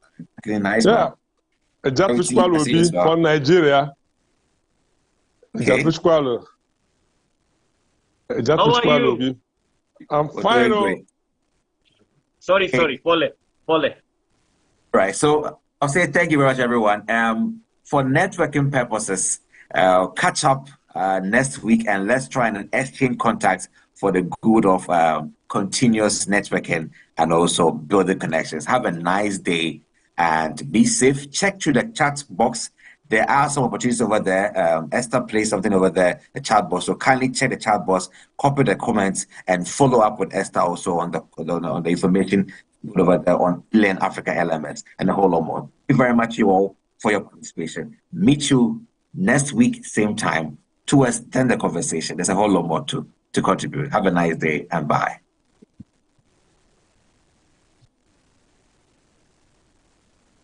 Thank you. And bye-bye. The Association of African Universities is proud to present 10 policy briefs aimed at driving impactful growth and development within African higher education. As universities across the continent navigate a dynamic landscape filled with both opportunities and challenges, ranging from equitable access, quality and relevance of education, financial sustainability, infrastructure, research, governance, and faculty development, these briefs seek to address the most pressing issues. Policy Brief Number 1: Equitable Access to Higher Education in Sub-Saharan Africa. This policy brief addresses the socio-economic, regional, and gender-based disparities in access to higher education in Sub-Saharan Africa and offers recommendations to improve equity.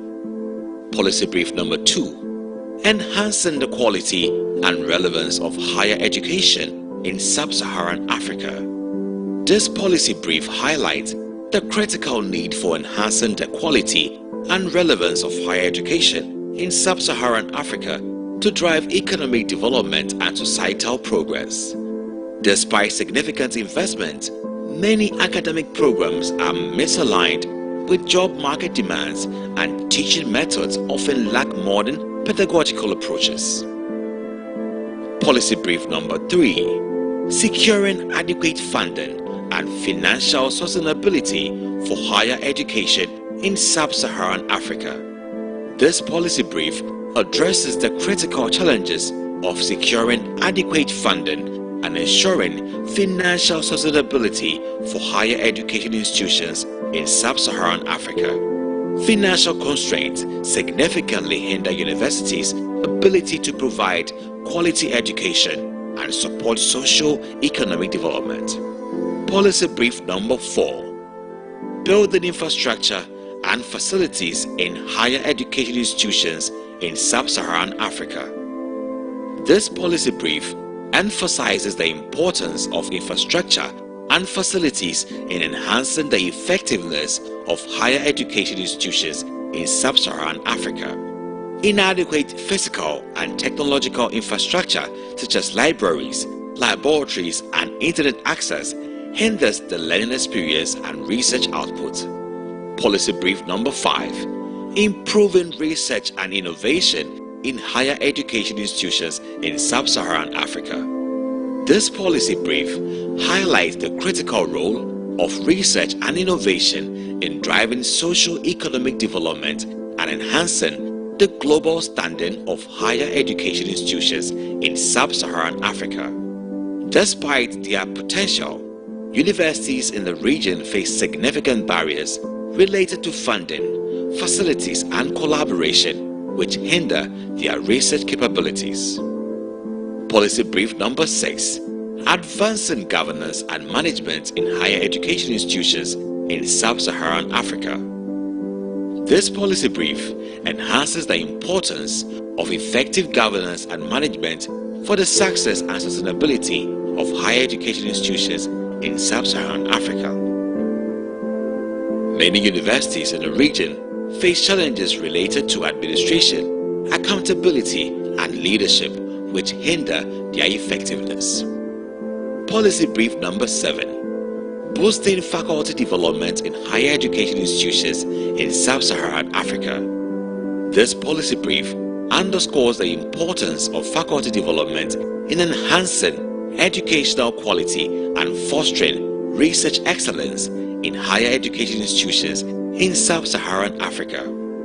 Challenges such as limited professional development opportunities, difficulties in recruiting qualified staff, and inadequate salaries negatively affect the quality of education and research. Policy brief number 8, strengthening student support services in higher education institutions in sub-Saharan Africa. This policy brief emphasizes the crucial role of student support services in promoting academic success, personal well-being, and career readiness in sub-Saharan Africa's higher education institutions.